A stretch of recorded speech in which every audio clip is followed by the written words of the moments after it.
Hello everyone, welcome to the Lightbringers podcast, and today we will be talking about something very, very, very, very special, as we have Guild Wars 3 announced officially, and now we can talk about it when I've unmuted everyone. There we go, lovely. Oh, wow, okay. Guild Wars 3, yes, the hype choo-choo. Exactly. It's real. It's happening. Oh, did I miss something? Yeah. Oh, Boots, did you not tune in on Friday? Oh no. Oh no. Oh no. Well, you're in for a treat today. Oh yeah. Yeah. You're gonna find out all the things. So back in the day, we used to do sometimes 4 to 5 hours, even 6-hour podcasts. That will not be today. But so we will try. We're gonna have podcasts in the future, and we'll go into depth and all the things in a lot more depth all the time. In honor of Guild Wars 3, we will limit ourselves to 3 hours. Yes, there you go. Yeah, It's beautiful. And then 4 will be 4, but you know, who knows if we'll be here by then.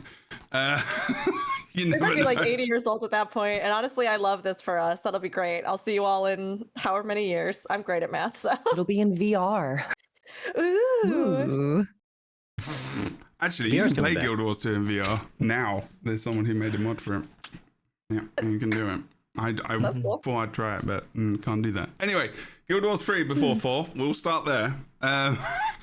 We are going to do outros today. We're not going to do intros. But we do have Kroof, Fornax, Boots, Engel, and Rook. All of the core Lightbringers are here today for this momentous occasion because... I mean, Do we it's do the Guild outros at the beginning? Sorry? Do we do the outros at the beginning? We're going to do the outros at the outro. Oh, okay. We're going to do All right. intros at the outro, which is... Anyway, you can see everyone's stuff down below. We're live on Twitch today. On the Sunday, we are here every other week. We will probably be here, well, more so now, depending on the summer, because there will be more stuff coming. There's also a Twitch stream coming from Arena as well.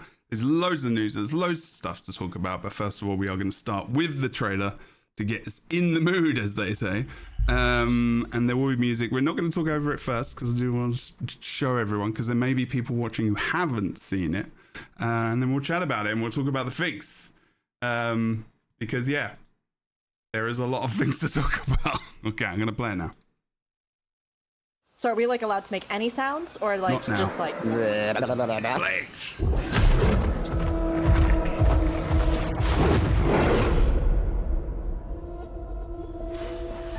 We all have our own reasons for coming to this vast frontier. But for our guild, we who protect this land, one reason stands above all others: our wonder. You feel it too. We see it in your eyes. Wonder at the astonishing power that shapes this land of awe. At the great spirits to whom we are bound. At the gods who hold dominion over all. We cannot guarantee your comfort or even your safety.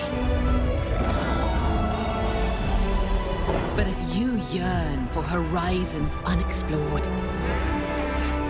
for fellowship and purpose, for a cause worth dying for, to you, we can promise magic.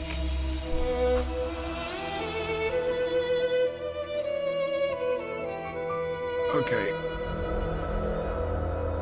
Oh, I fought guys really see, hard not to make a single sound. I want you to know that. Go ahead. Kroof, meanwhile, it was like top tier ventriloquist off on the side, having a I full think he's talking conversation. to his own stream. Yeah, because I'm streaming it and I have no visuals, so I was just kind of like talking through my memory of the trailer. If anyone's on my end, I'm seriously considering having your stream in the background with the sound on so I can hear what's going on over there.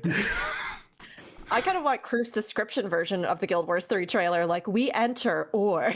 Yeah. it was very much like beat by beat, like fade from the darkness into a forest landscape. Mount runs through. Lovely. Did you guys, by the way, did you guys catch the gliders? Yes. So first of all, Yes. as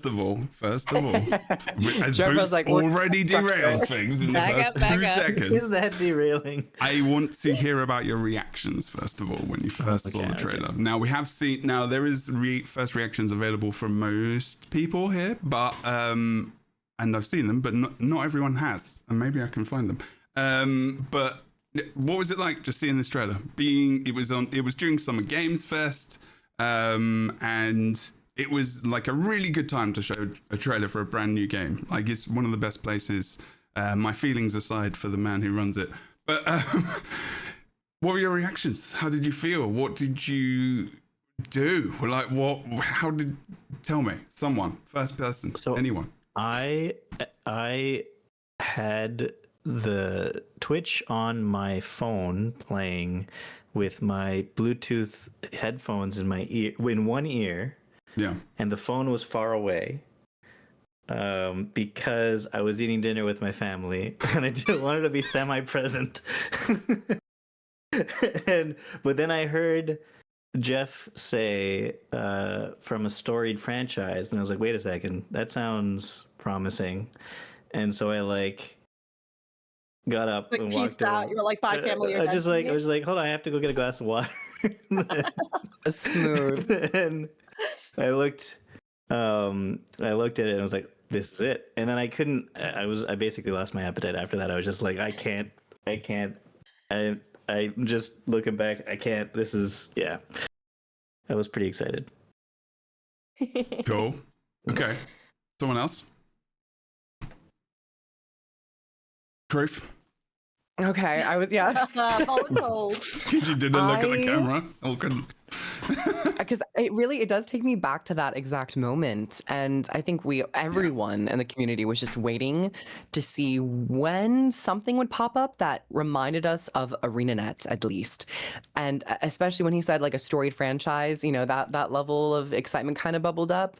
But it wasn't until I saw the mount run into that forest along that trail that I feel like in my gut I was like, this looks like something ArenaNet. Like it looked fantastical. The movement of it was like kind of Jackal-esque, kind of Warclaw-esque.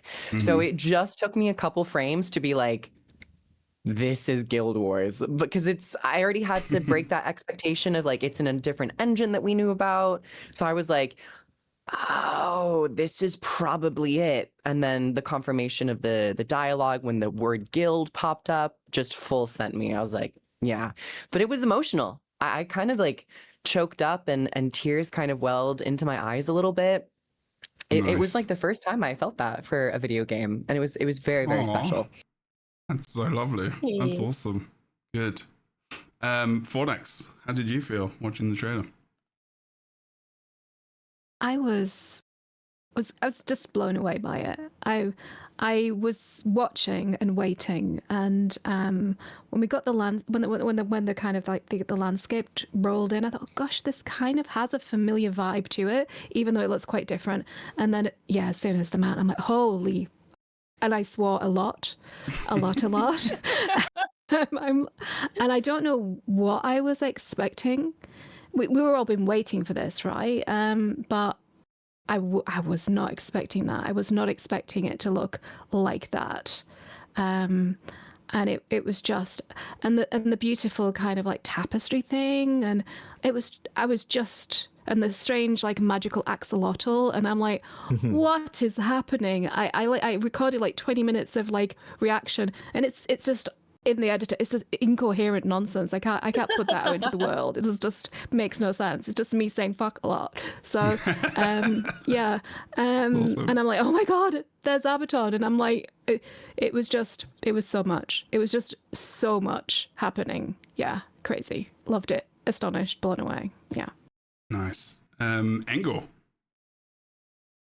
I think the emotion I felt, again, I kind of heard the word guild, and then my brain was like, oh my god, this is it, this is the one. And then I saw like confirmation as we were moving through the trailer with the tapestry showing the 6, and was like, okay, yeah, I recognize those, this has to be. Has to be it. Yeah. But then suddenly I got like really overwhelmed, and I was surprised by that feeling that like came over me. It was kind of like really, I wasn't expecting to feel that way. And so when I was like, I'm emotional, but then I realized afterward, a lot of it is pride. Like I just felt really, really proud of the folks who behind this, who've been not only like keeping it a secret from the fan base and from the partners who are basically feral for any scrap of information that we might have gleaned from conversations with them, but just knowing or spending so much time in this franchise and then seeing where it's grown to, I just felt kind of like a proud mom moment, like, oh, it's my baby game and it's growing up and I'm so happy. And yeah, it was so fun. That's awesome. Yeah, pride is a very good word to use as well. Rookery. Oh my gosh. I mean, it's amazing to me that we're here. I think pride is such a good word for it because I definitely felt that too watching. And this week it was just like a wild rush of things because we have this huge event happening in Final Fantasy 14. I was like casting that on Friday while the show was happening. And then I got out and there were just like a ton of messages like Guild Wars 3, like all sorts of people just being so excited. So like I didn't get to watch the trailer while it was live. I like immediately got off desk and I ran straight to like YouTube and watched the trailer, and just seeing it, I think I watched it like 6 times rapid fire. I just kept going back and like replaying it until it finally set in that it was like really happening, that Guild Wars 3 was really here. And to see it on that big stage, to see it in front of so many people, like this has been a year that has had so much for major MMOs, right? We've seen these huge things coming out of FanFest for 14. We've seen these big things for World of Warcraft, and Guild Wars has always been a game of franchise. I feel like now I can't even just call it Guild Wars 2 because now we know it is like Guild Wars, the saga, Guild Wars universe. Like it's the just trilogy. Huge, the trilogy, right? Like it's this huge thing. And I think just actually getting to see them put forward this new era, put it in front of so many people, and then to know what it's meant to so many of us, let alone the fact that we are all going to be stepping into this world together, fresh from day one. Even us 6. I mean, it's amazing. Right. We right? are the like, 6 gods. Yes, we are the 6. Yeah, if you didn't know. Who's who? Ooh. Dibs on Dwayna. Dibs on Dwayna. I'm definitely Graham. Okay. I'm definitely Graham. I'll be, Got to be the actual. I think. Lissa? You're Lissa. Oh, I'll be Chris- Lissa. You can be Lissa. That's all right. You can be Lissa. I'll change our names next time. Fornax Fornax Melandrew. Oh, I don't know. The Gardens. Fornax Melandrew, I can see. I guess that leaving me Balthazar. I think you have that. Yeah, You have that Oh, like that's stage fair. presence. Abaddon, You have that like. Yeah, great. Yeah. Well, I'll get my faithful hound and look forward to killing me in a few generations. I mean, the for hounds are everybody, pretty thousands cool. of years. Balthazar is pretty badass. It was a to be pretty fair. tough fight, to be Fornax fair. is definitely Yeah. Balthazar. Thank you. Well, so how about much. would you rather Balthazar or Cormier? Oh, I like Cormier. I'll take There you Cormier. go. Okay, I'll take Okay. Balthazar. We'll add a new Are you god. sure? Yeah. Well, yeah. We'll leave that for another Balthazar? podcast discussion. So I'll keep it rolling. All this to say, I think it just felt so special. Like I came to Guild Wars 2 later than a lot of folks. I joined in Path of Fire, and it still shocks me that it's even been as many years as it has been now since Path of Fire was released.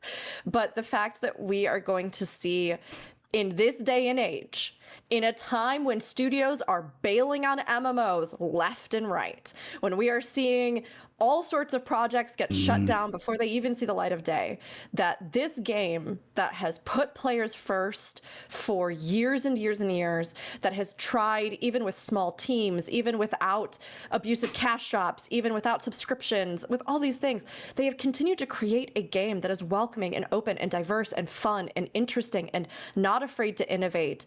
And to see them be able to do this, to have the support to do this, to have fought so hard to get here, and now to put themselves up on this big stage alongside all these other games and say like, hey, we're here too. It's a new era for us, and you should be playing the Guild Wars universe, the Guild Wars trilogy, not even just 3, has been so inspiring. It gave me goosebumps, and I felt really proud too. I agree. It felt amazing. I've been looking at a lot of reactions too, and it's really encouraging to see just how many people were Watching excited about, so excited about this happening, like people just waiting for a new MMO, and so many people trust ArenaNet to develop and produce something interesting, something that could hit, so that's right. yeah. So I'll talk about my reaction briefly. It was loud, it was energetic, and it reminded me of when I first started creating content for Guild Wars 2, where I think I was a lot more animated. I've calmed down a bit over the years, especially being a therapist. My voice has had to come down a bit, and so it's been a way. But I lost my shit, and I was just like, I'm swearing a lot, like Fornax. Maybe it's an English thing, but Maybe. Probably I is, knew yeah. it. We Americans just cried. I knew it was Guild Wars as Jeff was speaking, because I think the description was pretty good, and I was like, yeah, this is it. But maybe I was thinking that for every single trailer that was coming up, and so I was just like preparing myself every single time. And it was just such a good trailer. Like, there's so many different things in this trailer which you can pull apart and analyze, and so the different things and aspects, I think there's a lot in there that's actually going to be in the game, and it's going to be very relevant. And it was, I think, one of the things at the end that I was also very excited about was the fact that you could see that it's going to be on PS5. And I think that's also something which really, really got me, because I was like, this isn't just the evolution of a universe. It is the evolution of being on a new platform altogether, like another piece of technology, which is flipping awesome. The question is Guild Wars, is PlayStation 6 coming out in 2 years? No, that's not happening.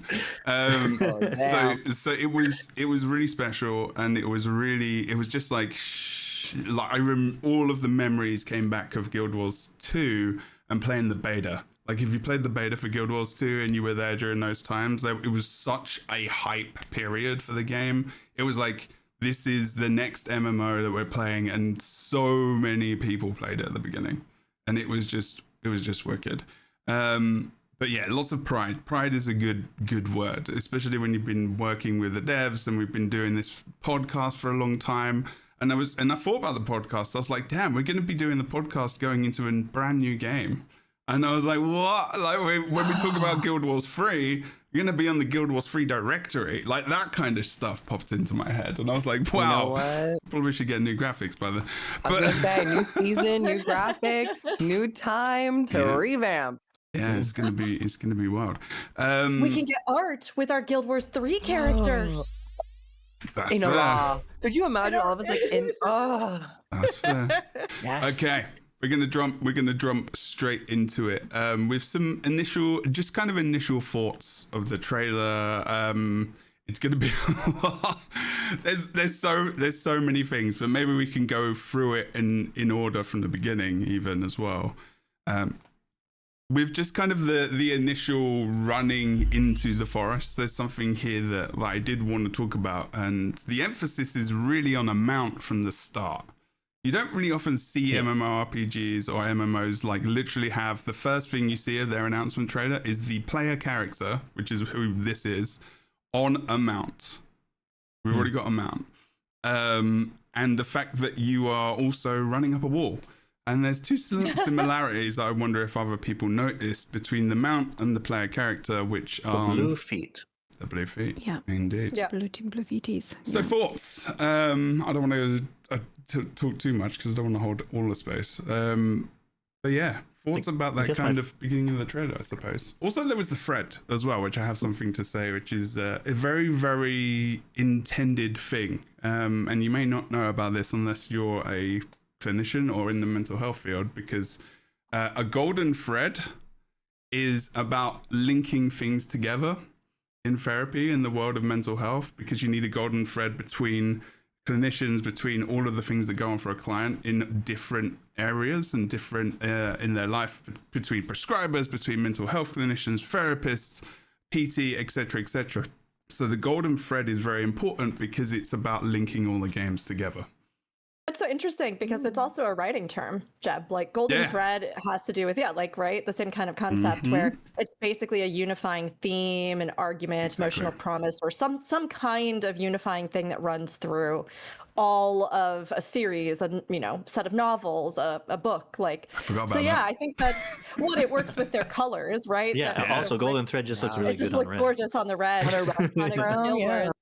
But Oh, it's I think intended. that I think it's I intended. think there's definitely that. Make it merge. Make it merge. Yeah. I want it. I mean, because especially, and we'll talk about this later, but especially given what we learned the next day, right? That this isn't just Guild Wars 3 and this is the Guild Wars 3 show for forever now.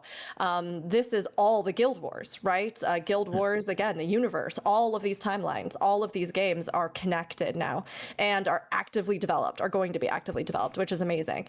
But Guild Wars 3, the opening of this, I just think it's beautiful, right? There, of course, is an evolved look to it.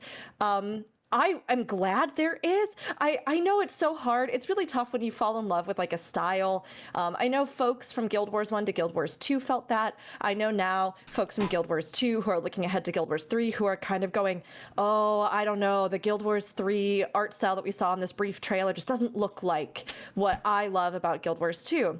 And it goes back to that, right? You get used to a certain look of something, and it's kind of hard, I think, to see even a different engine, which can be very jarring. It has a different sense of movement, a different sense of lighting, all these different things, right? To me, this still felt, though, like that golden thread. It still felt like Guild Wars. We still have these, kind of iconic looks, the movement, the world, these vibrant colors, this not cartoony kind of look, but it has this sense of playfulness and energy, I think, that we've always seen in the Guild Wars world, and these huge set pieces and beautiful natural environments and landscapes. So for me, I think it felt right off the bat that I was just like, oh, I'm so happy to see Guild Wars now with like a fresh start, right? They can start on a new engine. They're not like battling something that they've been programming for 10 plus years. Like, so I was expecting that we'd see these graphical updates, this lusher, rich world. And I think it looks gorgeous. I love that they led with the mount too, because that is something that's so iconic of Guild Wars. But then also this idea of like the spirits, whether our mount is like a shape-shifting spirit that we can use, or we're empowered by the spirits. Right, like it's really interesting. So we just know they're going to play a role somehow, these spirits of the land or these spirits of the region, and I think already from the get-go we get a sense of that. You think there's going to be geckos? Oh, there is a flying one, yeah. Like a salamander, ocelot, gecko. Axolotl type yeah. thing, a little fuzzy one. Axolotls. Okay, other thoughts from the beginning, yeah. Yeah, the I'm just going to do the first thought I had from the beginning was, so when Guild Wars first came out and I was trying stuff in Guild Wars 2, I mean, one of the things that I really found really fun about it was some of your animations, like, Churning Earth for Elementalist? Mm-hmm. Sure. It like, and then explodes. Yes. When you're using it in like a field of grass, it sucks the grass in and then shoots it back out again. Like the grass physics is affected by your churning earth. Sure. And the thing that caught my eye when I was watching this trailer at first was how all of the environment around the guy running on the mount was being affected by the guy passing through. And I thought that was really cool. It's like just the next step for that kind of graphical if you're playing it.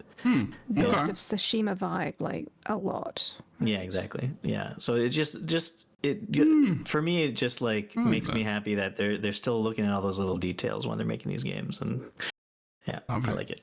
Any angle, I'll pull you in a little bit here. How are you feeling about the beginning of this trailer? Well, the first thing I saw was the little note at the very bottom of the screen, which says alpha footage from actual in-game engine or something like that, which I love that they had to specify because you see the mount running in with the player character, and I almost would have thought that was cinematic. I would not have immediately assumed like this is what in-game footage is looking like right now as it is in alpha. So I was super excited, especially upon rewatching it. I'm like, this is what it looks like. That's so cool.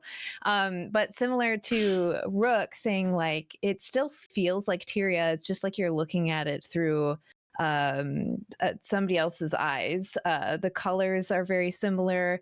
I felt like the whimsy of it all just very very light, and it's still almost painterly, but in this sort of like, you know, Unreal Engine version of it, in my opinion. So I was really excited and curious if this was it when I was first watching it. Fornax and Kroof, any thoughts on this beginning part specifically as well? So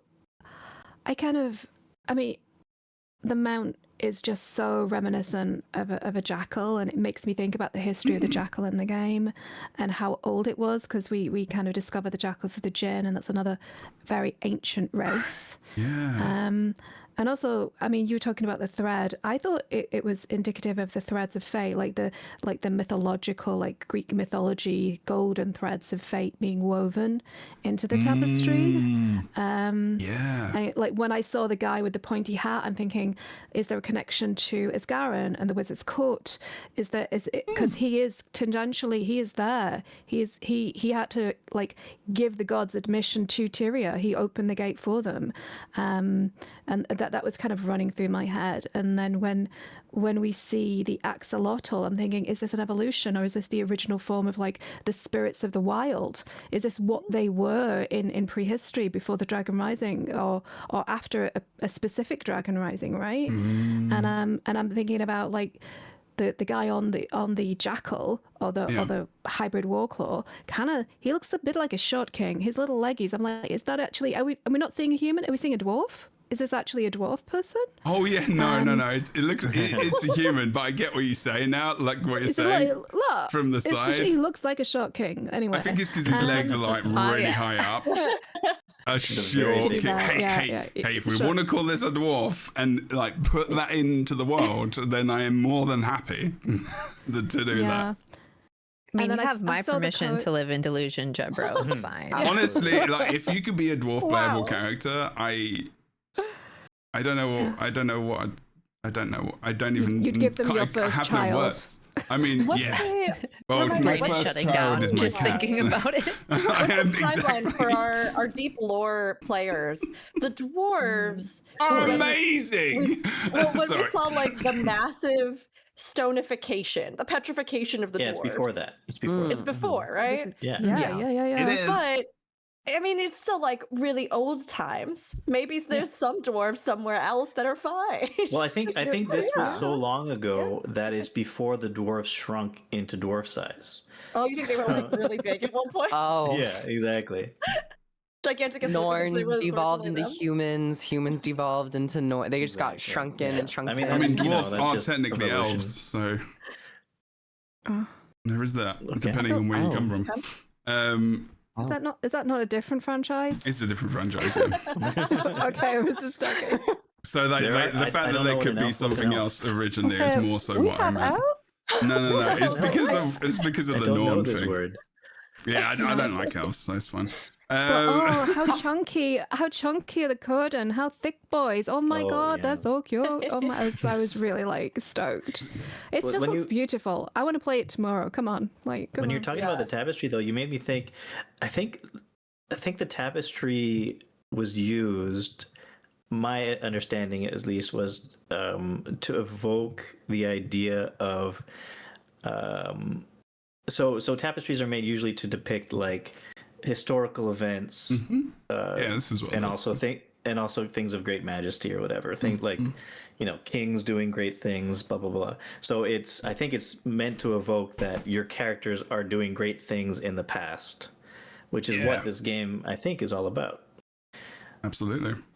Kroof, do you have some thoughts on this as well? I'm kind of going around everyone and you're lost. Oh no, you're good. You're good. In regards to like the mount, I mean, it might be a good little segue into a general topic, but Yes. yeah, that sense of movement seems to be extremely important when it comes to this specific game, which I think is phenomenal. They really saw the bountiful implementation of mounts in Path of Fire, and how that also had a bit of an effect on the general MMO gaming community in regards to maybe looking at mounts differently and movement a bit differently. And it's really smart for them to go into this new game, making improvements upon that and really honing in on that sense of moment to moment travel, not just like gameplay, but no matter what you're doing, it's going to feel impactful. It's going to feel like the physics are really satisfying to play around with, and also maybe reward you for mastering these different types of movement. So that mount I think was really smart to put in the trailer first. And then one of the next things we see is the character, presumably the player character, running up a sheer cliffside with like magic in his shoes, and I think he like kind of trips and magic is in his hand and he rebalances himself or something. But there's that sense of scale and movement and physics in And this momentum. game that I'm excited. Yeah, And momentum of like continue, no matter what the ground, no matter what the surface is, whether or not it's vertical, whether or not you're gliding, as someone mentioned earlier, or you're trying to travel fast over just a vast landscape. There is a sense of like momentum and moving fast and moving quick, rather than kind of. I'm not saying you were not going to be able to take your time, but there is a sense of like you're moving a lot, and that's going to happen. It also Momentum is as a resource, like a mechanic in the game, that kind of flow state. I think it's very intentional that they're showing this at the beginning Fornax. Yes, I agree. Absolutely. You know what it also is though, that they show the mountain, then they show the guy climbing the mountain. It's a true show don't tell version of when was it Bethesda says, "See that mountain? You could climb that." Whoa. That's the things that Guild Wars 2 and like I think Guild Wars 2 in particular has always done so well. The fact that the landscapes are so explorable, that jump puzzles are a thing, that you have maps that aren't just like one plane, they are multiple layers, they have depths, they have heights. So I definitely feel like that is just implemented into this sense of, our world is expanding, and yet the things that you love are going to continue to be a part of your adventure. And I'm very curious about how like these supposed spirits play a role, right? Like, are these spirits of the wild? I even see people in chat kind of talking about that. Are there more original kind of spirits of the land that we don't even know about, right? Like, our understanding of the world at this point in the past, I think, is so fascinating, because some of the huge changes that set the stage for what we know of in more modern eras of Guild Wars really came about with like the arrival of humanity and the gods and many of the other things that would shape the land from there on out. So maybe there are a lot of secrets yet that we still haven't discovered, just like we've kind of been seeing in Visions of Eternity, about Tyria and what we know of it, that we'll get to see even more of, as well as what its innate nature or magic might be. Yeah, I mean, we really don't know what Vizier Kilbron drowned when he dragged the continent to the bottom of the ocean. Like, that's crazy. Kroof, He drowned our player characters in Guild Wars 3. Kroof, I want to come back to you a little bit more. End game and roll credits. I think you started off a conversation. I didn't know if you started off something. I don't know if you wanted to continue saying what you were saying, or if you had more to add to that. No, just like a lot of movement. And I guess the one thing we really didn't touch on yet is in the trailer and also in concept art, there's the presence of gliding. So I feel like in Guild Wars 3, it seems like they have a very strict mode of vehicles for every method of movement and transportation. We have the ground mounts, we have sprinting and dashing and wall climbing with the actual characters, and I don't imagine we're going to see flying mounts. So they have that in the domain of gliding. No, I think they showed also the flying mount in the final image. No one was riding it. I know, because they don't want to tell you that it's going to be the flying mount just yet. I think that is the spirit of the Wild of Ore, and I think Are you talking about in the image mount we've got right now? You get to Are we talking It's about huge. this? I'm sorry, that's my car. You've Yes. mistaken. That is my And flying car right there. It is on the That's a whole tapestry. city bus. I think Kroof's got a good point. There is a lot of relevance to the player, especially on this screen. If you're looking at the stream, there is the gliders in the top left with folks obviously on the gliders and just on their own. Then you've got the different potential races in the middle with the mount, and then you've got something else on the top right, which looks like this big spirit, whatever the hell you want to talk about it. But it feels Showing you like all your modes of transportation. it's very intentional. Like these are all players, these are all characters doing something, and then there's something else in the top right which has relevance to characters, I would say. Yeah. Yeah, it's cool. What the hell it is? Yours. Spirit of It's the a Wild. good boy, is what It is a it is. cute and little I'm gonna guy. give it. It's a Belly good button. spirit of the wild. It's like a mix Only- between Yes. Appa from my gosh, yeah. Avatar: Last Airbender and Toothless. Flying Quaggan, someone said in chat. Yes, please. Oh, As long as it doesn't get Quaggan corrupted. Oh, wow. We don't want it to be corrupted. They're like aviarian. mid-flight. Ancestors. That's right. Something I do want to move on to a little bit is like we're obviously talking about the movement and everything else, but the player character is obviously the big feature here. But then this player character joins other people or other creatures. What do we have here? I mean, we have Harry Asura. Yo, extra Sorry? Harry Asura. Ozzy Asura. yes. Because cute. the Asura haven't gone underground yet, so they're not like naked mole rats yet. Good. So That's right. Oh. Exactly. they're still adapted for life on the surface. Mhm. I love that for that. Pre-wax, pre-laser treatment Asura.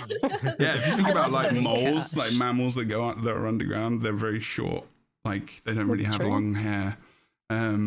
Most of them, I'm pretty sure. 'Cause you Maybe don't they're need- not smart yet, too. Maybe they're like super dumb. Wow. Really dumb and Wow. That's gotta be it. I mean, yeah. I think they're cute, fluffy. Maybe. I like a fluffy.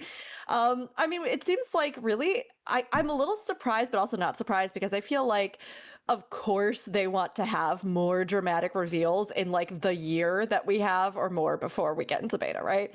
So no doubt they're going to premiere the races that we'll have.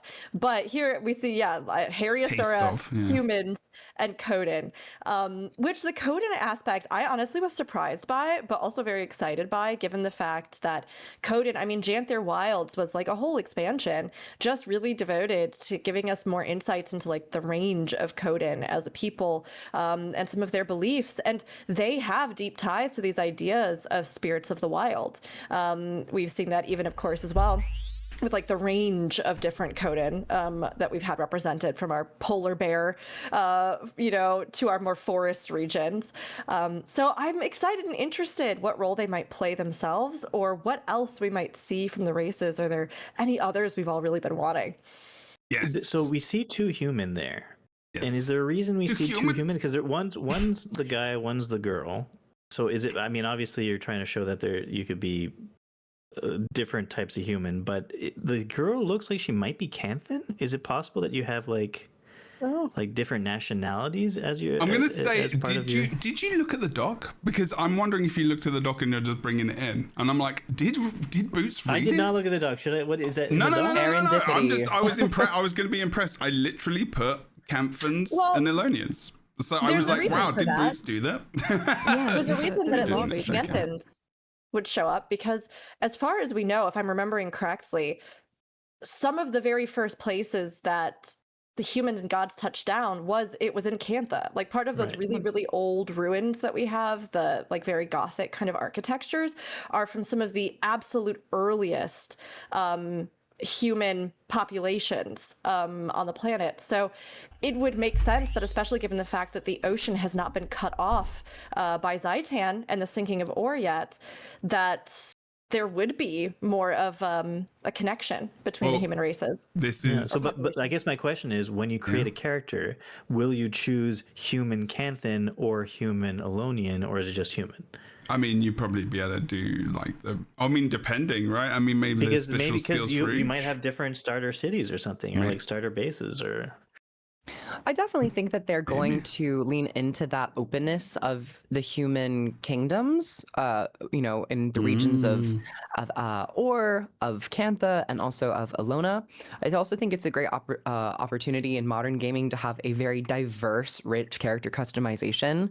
And it being next gen and in modern engine, I'd be very excited to see character creation in general. But in terms of lore ties, I think it is absolutely like open to that. Well, there was this I don't know if market. it would influence like starting though, but just in terms of backstory for your character. There's this market scene in the concept art, right, where there's a really Camphon looking character in the market, which is here. And then you've got all the everyone's very friendly by the looks of things. They're all talking to each other. There's no it doesn't seem like there's much aggression. But the Asuras Some of these Asura are less hairy. Yet. Well, what else do you think? What else, when you look at the Asurans, just in this image, what else do you notice that's very... They're very militaristic. They're not What high else? tech. They're like Everyone's in armor. Yes, Yeah. it's very... I mean, this is obviously the olden times, but, they are very low-tech. They're just in regular armor. Yeah. Yeah. I was gonna say they look taller to me. Like Yeah, they're they kinda standing do. almost to chest height on. Yeah, some of they're these almost the same. characters. true. They're only half the height of the Coden. Yeah. Yeah. That's true. They do look Interesting. bigger. Like an evolutionary pre-Heidi Asura. This location earlier, I was kind of reading some random stuff, and I was talking about is this one of the markets we've heard mentioned from Ancient Or?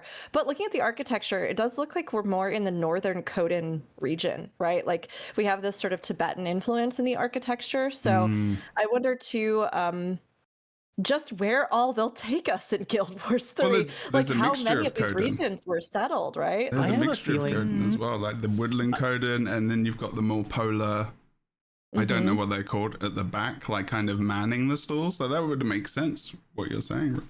I have a feeling that at least the first game of Guild Wars 3 will be mostly set in Or. I think it's going to try, because the scale of the, like how zoomed in you are at the character, the scale of how big your character is to the setting in the trailer really felt a lot smaller than in Guild Wars 2. It felt like the world is bigger than in Guild Wars 2. You know what I mean? Yeah. So I feel like your Or is gonna feel really big in the game. Yeah, Huge. Which I think is good, because I find that Guild Wars 2 had kind of shrunk the world of Tyria just because you have to spend so many zones. But I believe in lore, I think I either read it or on the wiki or whatever, it takes like a week and some time to get from Divinity's Reach to Lion's Arch. They're supposed to be really sprawling landscapes and environments. Yeah. So it's going to be nice to see a return to quote unquote like true scale of how the developers and the lore speaks of Tyria. Yeah, and no waypoints yet. No waypoints. You're right. Which is a very interesting conversation with the Asura, because you brought up like what if they were less smart or whatever, but I think that they will still have that innate curiosity and maybe hyper fixation on magic, because the Asura, while we think of them as like hard tech, they use hard tech to kind of capture and utilize magic. They use it as a tool. Yeah. That's right. So That's true. I think the Asura will have a pretty big storyline in regards to the bountiful magical nature. Like finding of out Or. how they use, maybe you start to see what like kind of the beginnings of using it in tech. Maybe that would be very cool. Can you imagine like actually like seeing the Asuras start to use it and being like, this is a thing, we use it with this technology, and really looking at one of the Asura's name is Timi. Jebro. Timu. Timu. Oh, it's a budget Timu Asura. It's a budget One of the Asura. Asura's name is Timi, and they show you like a new device they came up with that lets you communicate with them. It's very cool. Very so. cool. What is At so? all times, yeah. Do you think that there will be any other races in? I mean, in this time period, like to be playable. As soon as are we only seeing the ones that are going to be playable? Are they holding things back, maybe? Or is it even intended to show us that in the first place? I really hope we have some surprise playable races. Sure. I mean, I think no matter what, that the character creator is going to be phenomenal, right? Like, we know very well that the folks Absolutely. at like Guild Wars, the teams across the games now, right? At least from what we've seen with Guild Wars 2, I really feel like they have always had an eye on the idea of character customization. And even with their limited engines, even with the things that they have worked with over all these years, they've still added things, given us new hairstyles, given us all kinds of cosmetics, given us new items, had incredible things like the dye systems. So honestly, the fact that they're going to be able to have a whole new game and that they really know that player customization of character is really big and really important, especially to MMO players, I think we're going to see an incredible CC. So even if the races are limited, I still think it's going to be amazingly fun to make characters. But I personally would really love to see them surprise us with some races here. Like, if they're not going to have things like Sylvari or some of these races that might be newer or that it just, I don't know, wouldn't quite fit into the context, or even just races that we have the opportunity to have fit into the context here that just wouldn't work in Guild Wars 2, it would be so cool. Like, what if you could play a centaur? What if you could play, like, there's so many like you could play Tengu, you could play Largos, because people have been asking for Largos for a million years. Like, maybe there was some era of civilization of different races or groups of them that we don't know anything about from this era. Maybe there were even races that were lost in some of this that just didn't make it to modern day. That's true. So I like this. I would like to go over the races that could be in it. I feel like Centaur might have trouble with the mounts. That's all I was saying. Is a centaur riding a mount a bit questionable? It's weird. Maybe they just they loaf on top of the seeker mount. They just loaf on I just top got of the the worst seeker. image in my head. You Like just, a like, centaur stack the riding horse that on mount. top of it. Just the horse sits on top of their little legs. Stick out I was thinking there the Forgotten 2 would be fun, but also that might have trouble with the horse as well. Well, there with are a mount as games, well. actually, Boots, to your point, there are games where if you play a four-legged creature, or if you play, I can't remember what it's called, which one it is, but if you play something that couldn't mount, you would just go faster to the speed of a mount. Yeah, I could be There are as fast as a games like centaur, yeah. Well, the centaur would be as fast as whatever that is. Yeah. So they could change the line, yeah. That's true. But I agree with Rook. I think it'd be nice to see some surprises in regards to playable races. Yeah. But I'm also of the same thought process that they might save those for perhaps like expansions. Because one thing that Guild Wars 2, the player bases wanted with expansions as like a big feature for purchasing a product is playable races. We've all talked about Tengu. The ideas of Coden have popped up, and dwarves, of course. And I think that hopefully ArenaNet knows that, and they would maybe be planning ahead to accommodate additional races coming in at a later point, so that the armor and rigging wouldn't be as much of like a pain point. But I've slowly become okay with the idea that we might just have these three, but in the future, it would be more of a possibility. I also kind of like the idea of only having 3 to start off with, not just because you could monetize having more characters later, but because limiting the design space increases the possibility of them making the game better in other ways. You know what I mean? like Maybe not focusing so much on the armor and making it fit people. Animation. Yeah, that exactly, that too. Animation. And just like you have, I mean, in Guild Wars 2 you have more races, and you have more hometowns, and you have more. The original storyline was split up, and then it converged into one storyline eventually. But that was all additional design they had to do, additional work that had to be done. It's very taxing. So if they're able to limit their vision, limit their scope a little bit better, they could produce a better thing. I don't disagree, and yet I have a feeling people would riot. Like, Really? I have a feel. Yes. I would. I have a would. feeling that people would riot if they were like, "We're coming out with Guild Wars 3. We took away 2 of the races that you may have loved, like Char and Sylvari, right? If we're gonna go by the ones that aren't on the trailer. But the Coden is the replacement We for the don't know Char. if Norn is. Yeah. They're not gonna bite that. They're Oh, not. Norn. They're I not guess, yeah, following Norn. that. I guess okay, Coden is replacement for are both swapping Norn for and Char. So Coden if is Coden are just swapping Char for and Nor put Shush- together. Wow. Okay. All right. All right. mean, There's excitement because okay. we're talking over each other, one at a time. Boots, I love that you were trying to make it work. I do think though that people would be very up in arms if we didn't at least have the race, like the amount of races that we have now in Guild Wars 2 to start, unless maybe they gave us some kind of race that was really cool and unexpected. I don't know. With Norn, you could maybe substitute Jotun in. Like, that would be cool. There's the possibility to still hit some of these archetypes, but I think you kind of want to cover your ground with these different styles of races that appeal to different players, right? Like the kind of willowy natural ones, or the buff, powerful mountain people, or like. Dwarfs, so I feel like they're going to try to do that. I think it's got to be dwarf. I think it's going to be 4 races, really and I hope think so. it's going to be dwarf. Fornax and Engor, can you maybe talk about a little bit about what you think about the kind of races and a little bit in the trailer, and maybe what you would both like to see as well? I don't know. Maybe Fornax should go first, and Engor as well afterwards. Okay. So, in terms of races, I think that this has been like one of the main pain points in Guild Wars 2, that they can't add new races. So whatever happens, there needs to be the ability to add new races. And if they are really trying to like look back and have lessons learnt, this is like a major one.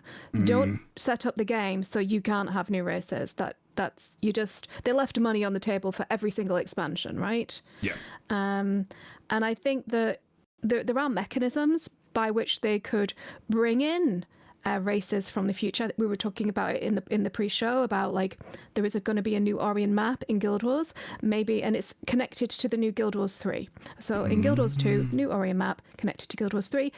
Maybe our characters can pop through a magical time portal, and that's how we get all the races that we want. And maybe it's a one-way journey, so you have to really be sure. Damn. Did you read the doc as well? Or did you just come up with that? I just came up with. No, you're great. I love that someone else thought about this. I literally wrote that in the doc. I was like, oh, babe. do we go back in time? Yeah. And like that's the link to Guild Wars 3. Love it. Sorry. That's fantastic. I know it's. And also like canonically, all of the races apart from Sylvari, and maybe even Sylvari, are available to them. The Char is still in Kryta. They are probably, at the time that this is happening in the world, being pushed out and having a pitched battle. They might not be the militaristic society that we know now. A lot of indigenous cultures react in violent ways and change their culture in response to imperial like claiming of their land, of ethnic cleansing, which is literally what the humans are doing. They were only an antagonist because of the whole, like they were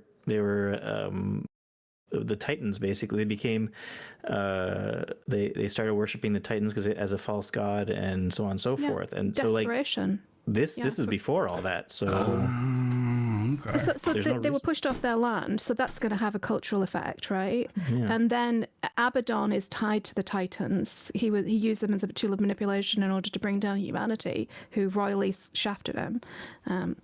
But even the Norn, so there is a myth in Guild Wars 2 that the Norn are descendants of Coden, that they're Codens who've lost their true form. But that doesn't mean that we can't have Norn now. It's only 1,000 and odd years. How long does that kind of magical evolution take, you know? So almost every race, and even if there isn't a magical portal in Ore, we can still have Sylvari, because we had Malik. Malik was born of a different grove. He looked exactly like a Sylvari, but he didn't have their kind of baked-in morality, because he didn't have Ronan, he didn't have Ventari, but he still looked like a bloody Sylvari, and he was from completely somewhere different. And we know that the Guild War on Tyria, there's been many Dragon Risings, so there will have been many incarnations of the Grove.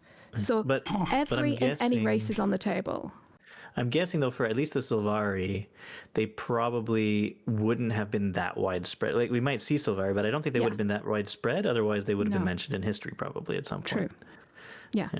That's my other topic about the Sylvari is if they were in Ore, I feel like there would have been a lot more Guild Wars 2 lore referencing them existing. And I feel like it might also detract from the importance of the Sylvari in Guild Wars 2. How, we really know and look at them as being the youngest race in the world, but to find out that they really weren't could be, I don't know. I feel like it might, rub that storyline a little bit, dusty or something in the wrong way. Well, I mean, it could recontextualize it, because a huge amount of the lore that we have in game, and one of the main complaints of like non-human race characters, is that the lore is super centric around humanity, and humanity only really had these small settlements. It was in Kryta, it was in Ur, it was in Cantha. Now, I mean, they did encroach on a lot of land, but you think about how much of the planet we haven't explored. We haven't really even got off like the main continent yet. We're skirted around the edge. You know what I mean? There's the whole backside of the planet. It's like the WoW like meme. We don't know. I think we could probably, if we do run into some form of Sylvari, I think it might be some kind of proto-Sylvari, because I think the reason why Sylvari look the way they do in Guild Wars 2 is because of I think Mordermoth was, or the Pale Tree was kind of copy the look of humans at that point. No, because Malik wasn't from the Pale Tree. Completely different. Looked exactly the same. Yeah. Huh. That's interesting. Yeah. The ones that we were fighting in Verdant Brink and stuff, they were like dead people brought back. That was one of the other things that he was doing. He was like animating dead people. It's also very possible that the reason he appears exactly the same was also just because they were just using the Sylvari models.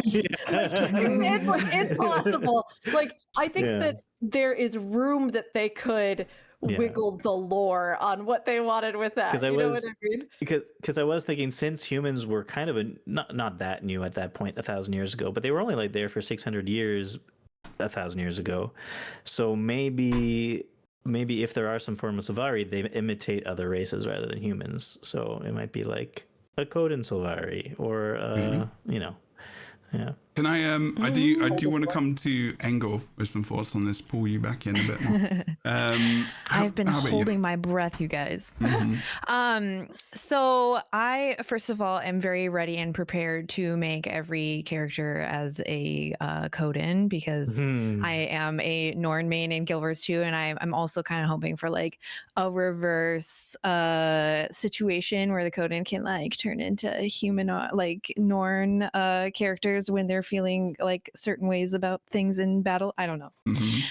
But anyway, with that, I do feel like having only 3 character types to choose from will probably cause, or like just rub some people the wrong way, especially at launch. So I'm predicting that we'll see 1 or 2 more. But as we were having this conversation, I had the thought, and like, I know we're trying to make, or we're thinking about how we can make, Sylvari fit, how we can maybe, find a replacement for the Char or have the dwarves. And I do think it's important to have like some ties to Guild Wars 2 and the characters that we see there. But I also think it's really important that we don't make the character creation too much like what we see in Guild Wars 2 right now, because then it starts to, I really just hope they kind of stay away from making it feel too much like the same game. I like that the character creation, if they did have some new or maybe even unexplored characters that we've never seen before, that would make it much more exciting for me. And I don't think I'm the only one to play both, instead of just feeling like, oh, I took my character back in time to play it in Guild Wars 3 and I'm going to set Guild Wars 2 aside. So I feel like that's one of the things that Colin Johansson, when he was talking, was trying to make very clear, is that Guild Wars 3 is going to be a very different game from Guild Wars 2 and Guild Wars 1. And I think that's a smart move on their part. Yeah. Yes. Yeah. Which is why I'm honestly I was shocked to see Asura from your point, Engel. Wow. Well, yes, but I do think, we're seeing them maybe look a little bit taller, maybe have different personality traits. We're still getting something that's familiar. So people are like, oh, yay, there's Asura, but maybe they aren't smart Asura that we know. Maybe they're a little bit more on the silly side and they're taller and, fuzzier and cuter and less serious. I don't know how you want to think about it, but and the Coden as well, those are relatively new as far as we're learning how their society functions and stuff. But I feel like that touches on and satisfies that element of it is still within the Guild Wars universe of things, but different enough that it doesn't feel like the version of Asura and Guild Wars 2, if that makes sense. Yeah, that makes a lot of sense. Silvaria Proto-Joy. I do love that. Phoebes, that was great. That would be sick. Thank you, Angle. Wow. Oh my gosh, Thieves cheese. I do want to quickly go over to the Steam page as well, just to. I know we're talking about races and stuff, but I did want to just pop this in because it's kind of important as to what we are and who we are. I think it's kind of relevant. So I'm going to read it. There's a Guild Wars 3 Steam page as well as a PS5 page. You can go and wishlist it. I have wishlisted it on Steam. I'm just not logged in before anyone gives me crap. Can't believe you didn't wish. How dare you? Wow. I knew someone would. But that being said, everyone go wishlist it because Yes. I have heard really helps. So if you have a Steam, does help. even if you don't want to purchase it on Steam, just go hit the wishlist button. It helps Yeah, a definitely. lot for getting the game seen and also an idea of how many people are interested. So I'm going to read this about this game. Become a Veil Warden, which was not set yet. A guardian of the land of Or, protector of the people and spirits that call Or home. Discover untold stories and forge lasting bonds with your fellow players as you glide, leap, sprint, and ride your way across a frontier with adventure around every corner. A modern evolution of the MMO. They don't say MMORPG specifically, but they do say MMO. We know what that means. They do say MMORPG elsewhere Do they? Screw that. on their official website. Fine. Master a combat system where depth is achieved through strategic skill use, positioning, and movement, where action RPG combat meets Guild Wars build making, creating a unique combat experience. Run slide as well, leap, and bound across Or with a one-of-a-kind movement system that transfers your momentum between modes of travel, providing a free-form joy of movement through a world alive with adventure. Yeah. Love it. Sounds like maybe slightly more polished, like Apex or Titanfall movement. Yep. Yeah. Well, you mean I with love the that idea. slidiness? Actually. Yeah, it made me think of as well WildStar. WildStar, one of the Yeah. things that was really unique about it, and WildStar was developed by ArenaNet for a long time, was the kind of momentum system that you'd have where actually NCSoft. NCSoft, sorry, yeah, by NCSoft, Or whoever where else, yeah. you would literally, if you stopped running, you didn't stop running, right? You had a sense of the momentum of movement.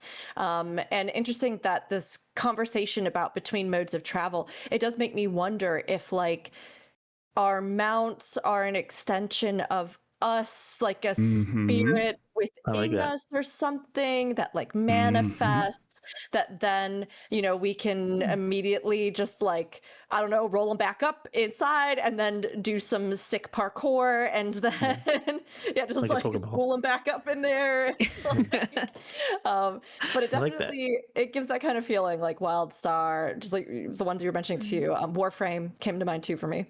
Yeah, the Yeah, is that a mount in your pocket, or are you just pleased to see me? Yeah. Wow. Wow, Fornax, wow. You went Oh, there. I wonder how that's gonna affect jumping puzzles the momentum, because right now you can Or if they even change have directions in jumping midair and stuff. puzzles. Because if it's Well, going to they're be... gonna have I was kind of Come thinking on. I don't know. Horizon Zero Dawn version of jumping puzzles where you're climbing up a cliffside and Yeah. you have Makes sense. that verticality. I think that would be really fun. Yeah. Maybe. Okay, so let's talk about the gods, because they're a big feature of the trailer, right? In a way, I suppose, because they're kind of on the tapestry. That sounds like a big thing. So I can't remember who it was that put it in in our chat, but they were talking about when the game is set. Yes. Yeah, and we the had a quote- big discussion about Colin- it in the chat. Colin Okay. clarified it a little bit on Reddit because a lot of us have been, under the impression of these general time frames of is it 1,000 years before? Is it Few multiple thousand thousand, years yeah. before? Yeah. And so said- they did come down on a definitive. It's after the fall of Doom and before the exodus of the gods. And shortly So after about a Kremph becomes a 40-year god, time frame. It's still not super accurate, but around there. So the funny thing is, so Grenth gets deposed 48 years before the Exodus of the Gods, and then not much happens until a year before the Exodus of the Gods, where Abaddon gives magic to all the races of Tyria, and then all hell breaks loose. So if anything's going to happen in this game, it's probably going to happen around that time, is my guess. when we get magic. We could be like, probably that's one of the events in the game. I'm not going to say it's like Could be the precursor or reason. Yeah, before they narrowed it down to say it was after Grenth before the Exodus, I thought it might be after giving magic to the people, like just after Abaddon gets his shit kicked in. I think you're allowed to swear by now. Because we do have Fornax on the show and me. Yeah. So you're good. Because I thought it would be interesting. Holy. Shots fired. Shots accurate, my friend. Shots It's very accurate. accurate. I know you're trying. It's okay, so am I. I thought it could be cool if, like, I mean, not that cool, because obviously that the whole Grenth and the Exodus of Gods is such interesting lore that it would be great to have a game based around it. Yeah. But they could have just been like, as an intro cutscene, this is the recent events of the world of Tyria, and now you've been trucking around Or for a little bit and trying to learn how to live with a world where the magic is locked in the bloodstones and blah blah blah. But that's not going to happen. Instead, it sounds like it's right before that happens. Yeah. What do you guys think about that? I kind of predicted it was somewhere around 50 BE initially, before the clarification today. So I think you're not far off. I think they should establish storylines that are not necessarily fully connected to the major events for a year or two first. So if they're looking at, I mean, that's just my personal opinion, but Yeah. if they're looking at moving the timeline along similar to how they do in Guild Wars 2, which is pretty real time, then we're looking at a couple of years even before that like major event. But it would be really cool to kind of see all of that building up through our time and knowing how that ends.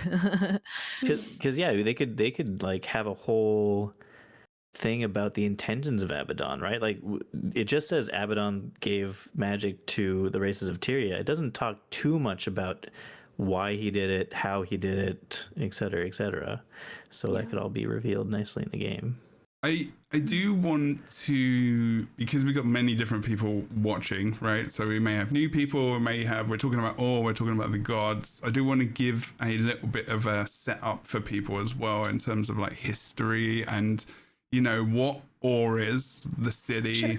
Like how it's there, why it's there, because there's like this holy city of Arar, and this is before the Exodus, and I wonder if anyone can succinctly explain what Or is and why it's so relevant to the game and why we're there, and maybe even just like what we see in the trailer. Is this like the kingdom? Is this a specific religious, building? Like what is this? What is this region? Why is it important? What is in it with the cities, etc., etc.? Is this the birthplace and where humans began? Right? Is there anyone that can kind of? I know it's a difficult thing to just randomly be like, well, there was someone who might know a little bit about it. Yeah, I mean, so do I. I think there's a couple of people in here that can probably do that. A few people here. I didn't want to do it because I was like, I'm not gonna. I don't feel like I'm gonna explain it because I think I'm only really just learning about this now. Does anyone want to I'm take happy a shot? to take a back seat for Kroof because I know Kroof would do it, but I'm happy to do it if you like. I know the stuff.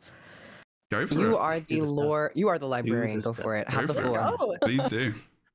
Wow. Okay. So, humanity is an off-world race. Its original planet we don't know about. They were brought to Tyria by the 6 true gods. It was a different lineup than we're getting, but the 6 true gods arrived on Tyria. They were given entry to Tyria by Isgaran. He is the gatekeeper of the world. They first stepped foot in Cantha, and it takes quite a while for them to get to the rest of the world. Or is, I mean, you can see it on the timeline. I don't know whether Jebro wants to put up the timeline. It's on the wiki. But they do. Or is a place already. It is a seat of power already on the planet, right? And if you look at the architecture, although this isn't confirmed, it kind of looks Seer-esque. All those arches that we attributed to the 6 true gods of humanity, we see that architecture in the current expansion that is all attributed to Seer civilization. So this could have been a Seer capital. It could have been a seat of power, a seat of natural power. In the world already. The significance is that Ur is where the human gods eventually made their home. They lived with humanity. There was the removal of Doom, which was the god of death, because he was just too fucking aggro. He was not just reaping souls, he was eating them.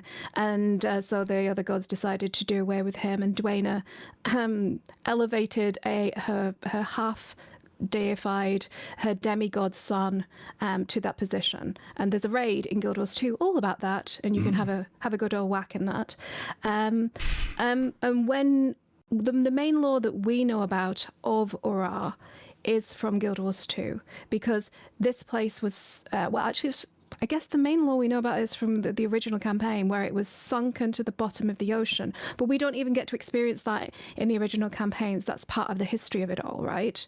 It was sunken to the bottom of the ocean because of Vizier Kilbran, who was working for Abaddon, who is a god that we're going to be interacting with in Guild Wars 3. After Abaddon is deposed and imprisoned, he takes vengeance on the world, and through Vizier Kilbran sinks Ur to the bottom of the ocean, and it's all part of a huge, elaborate, long plan in order to get himself out of purgatory, so that he can like reclaim the mantle of power and fuck up the rest of the gods who have betrayed him. But he is basically the Promethean figure in Guild Wars 2. He gave magic to the world, and that's what kicked off a huge amount of like civil war with the human cities. But I guess that means that Ur is the homeland, like what in the timeline that we're in, Ur is where the gods live.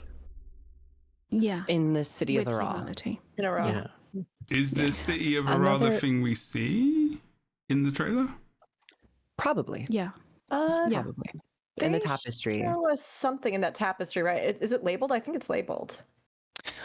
I don't know if it's labeled, but it has its like iconic rings, and also the tapestry seems to have some type of like floating verticality where there are stalactites kind of around the geography of what we assume to be Ra.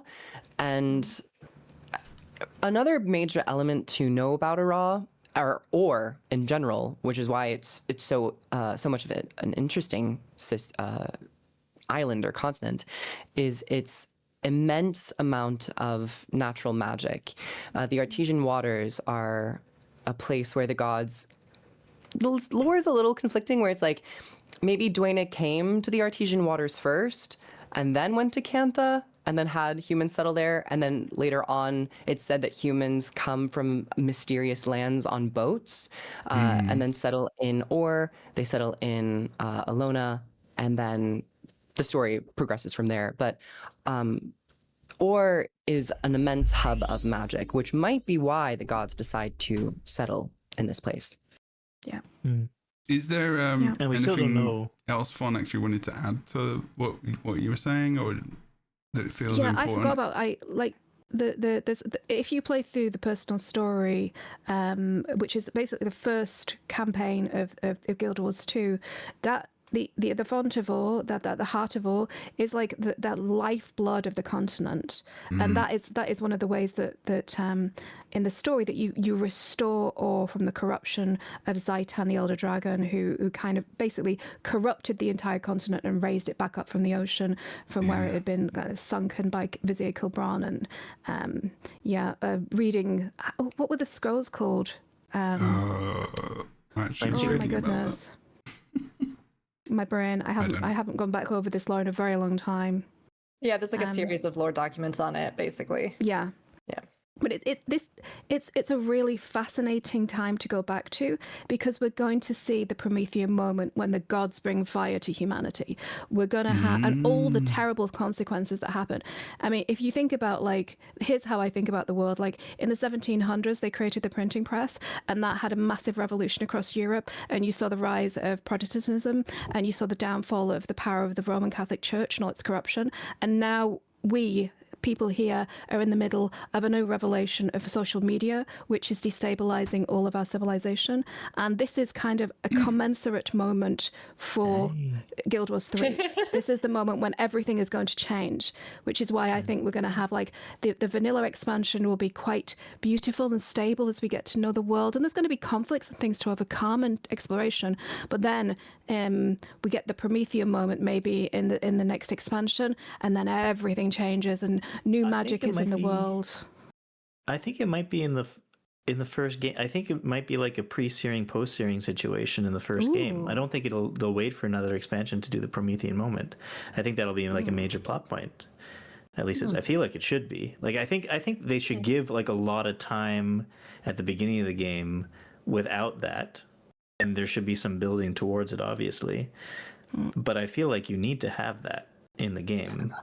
I think you need a, like, okay, if we're at least thinking MMO, we are thinking that probably we need to have large, high-stakes stories that have some kind of sweeping epic fantasy feel, right?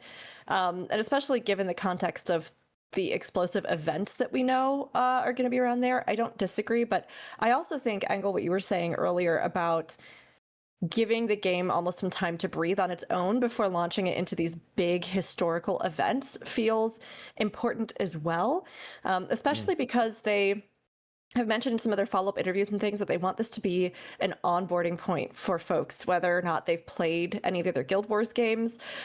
They want them to still be able to understand the world and concepts in it. So it feels to me like we might get some stuff at the beginning that's maybe magic gets introduced, like, quite possibly, or we're seeing it at its advent and birth. But I get the sense that the tone from this trailer, and the tiny bits that we've had, feels a little bit more like it's going to be this sort of settling the frontier, new horizons, magic, like the wonder of the world. And then perhaps some of these things kind of start showing their hand. Kroof, you looked like, as I was getting started, you looked like you had a thought. Was there something you wanted to add in? Oh, I mean, honestly, like, seamlessly kind of piggybacking off of that in regards to the story of how magic is going to be explored in this game, because it's the final word in the trailer. But there's a lot of, like, mystery in regards to when things happen in the timeline in regards to people utilizing magic. And we know that this is probably before Abaddon is the one who gives the knowledge of magic and how to use it to the races. But we do see the character running up a giant wall with magic, aiding, some form of it them. beforehand. Also, in the tapestry itself, I don't really see that there's like a person who's like got. They blatantly look like a wizard. Like, it's a very like visual, magical person, which is supposed to. And I thought, is that magic being given to us, or is that depicting like the fall of the gods in a way, and the Exodus and how that happened? Not Exodus, sorry, the sinking of, or I don't know. I mean, that was just a thought I had. I don't know if this. I think this game is going to have a different, and this also ties to gameplay. It's going to have a very different visualization of magic. I think it's going to be much more raw. Like the ley line magic. There are bits of concept art that has to do with like some magic being used that looks like star and astral magic. And we know that the world of Tyria innately has a lot of it. That's what the ley lines are. And even the ancient races like the seers, can use magic. So I think there might be some clarification as to the different forms and iterations and time periods as to what people could use.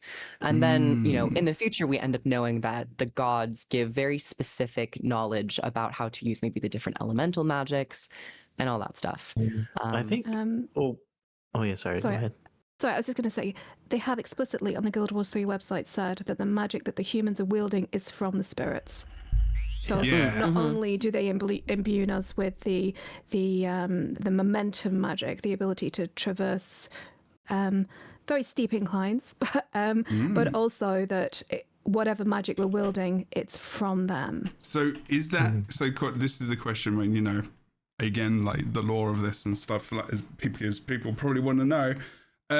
Is this the magic that's imbued to us by the spirits is not the same as the gods giving, or one of the gods giving us magic? That's different.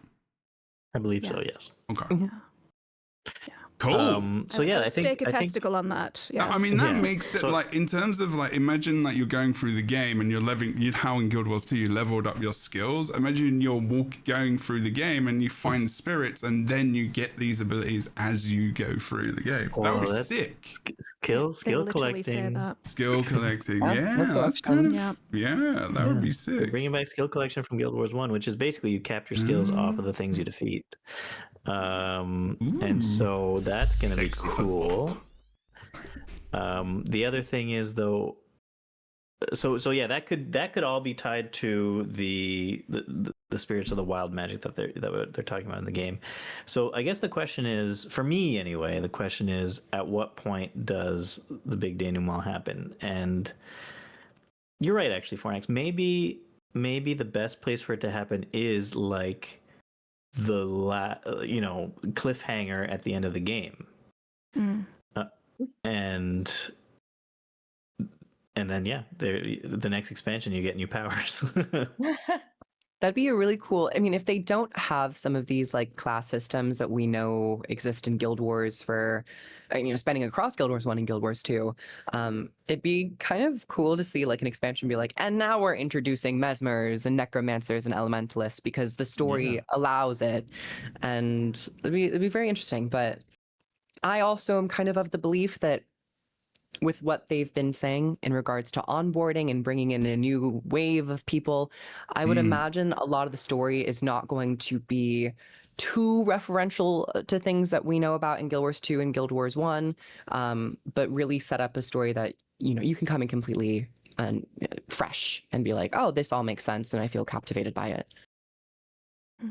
I hope they do. I hope they do look at the timeline and go, yeah, that's just a guideline. Yeah, we'll play with that as much as we like. Yeah. Exactly. And recorded, and history doesn't always depict things correctly, as we know.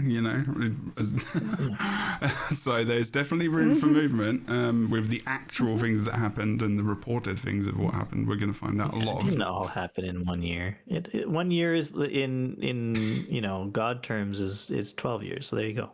That's right.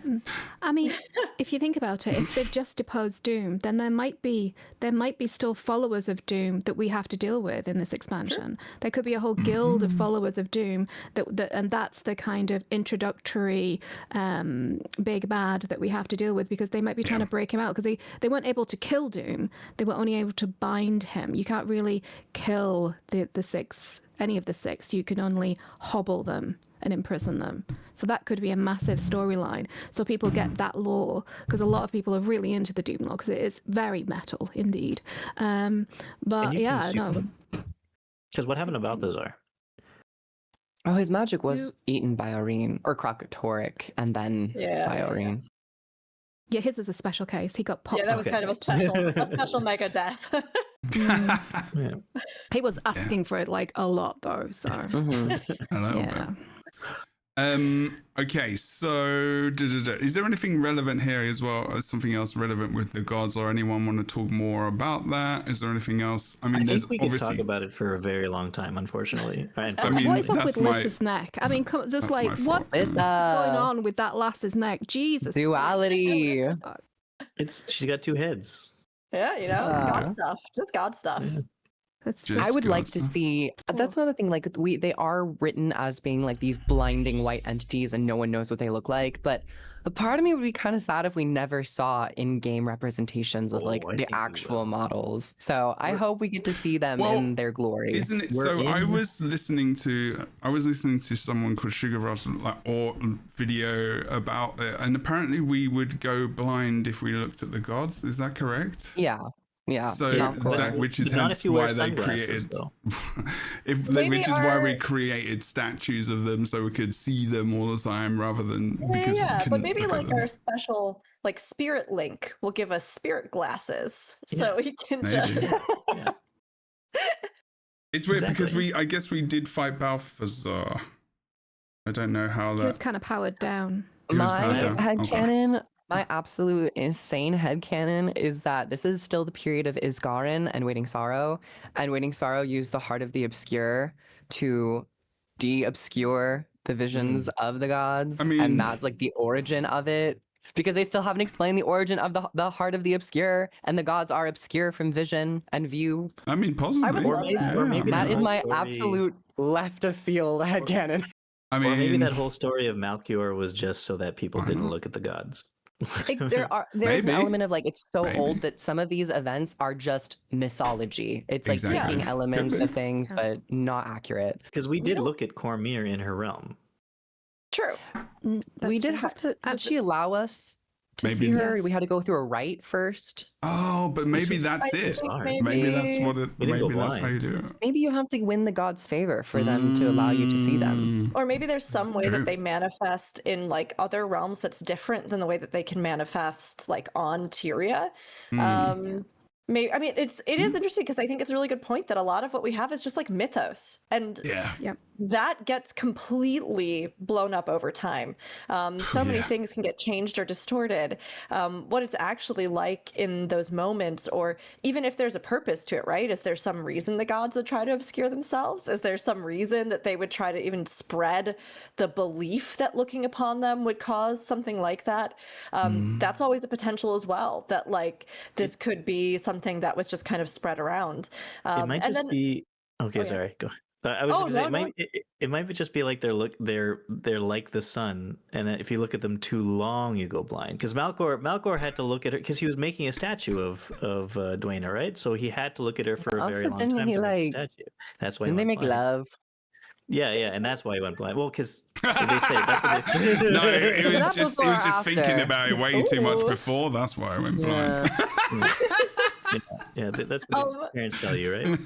all I was gonna say was that I would actually love it if they did tie in some of the stuff about like the Heart of the Obscure and Asgard and things like that, because I feel like it could go a long way towards soothing some of the like left field curveball feeling the community sort of had when Asgard showed up and he was like, I've been here the whole time. Yeah. Like Yeah, it would- yeah, fair to have enough. something there that could, it wouldn't have to necessarily be like entirely based on this idea of like, oh, this is a Guild Wars 2 reference, right? But rather, if we're in a time period when we're much closer to things like the Seers, to the Forsaken, to these eras and beings that were formative in the world in a much earlier era of Tyria's timeline, like maybe we do get to have some peek of that. Maybe the Heart of the Obscure is literally an artifact or something that was collected by the gods or kept in ore, or like there's any number of things that they could do that then would also just encourage people to be like, and if you want to know how the story pans out thousands of years in the future, go play Guild Wars 2.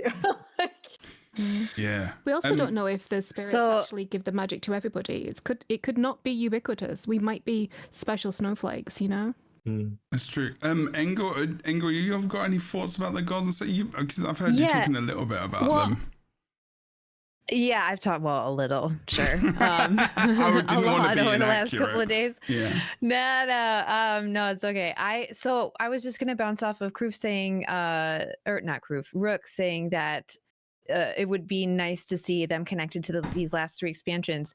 And I was looking at the tapestry where you're looking at the city of Iran. You notice it's sort of like floating, and it was very Wizard's Tower-esque. And then you also see like these big, circular arches and things like that we are seeing some of that architecture amongst Seer architecture.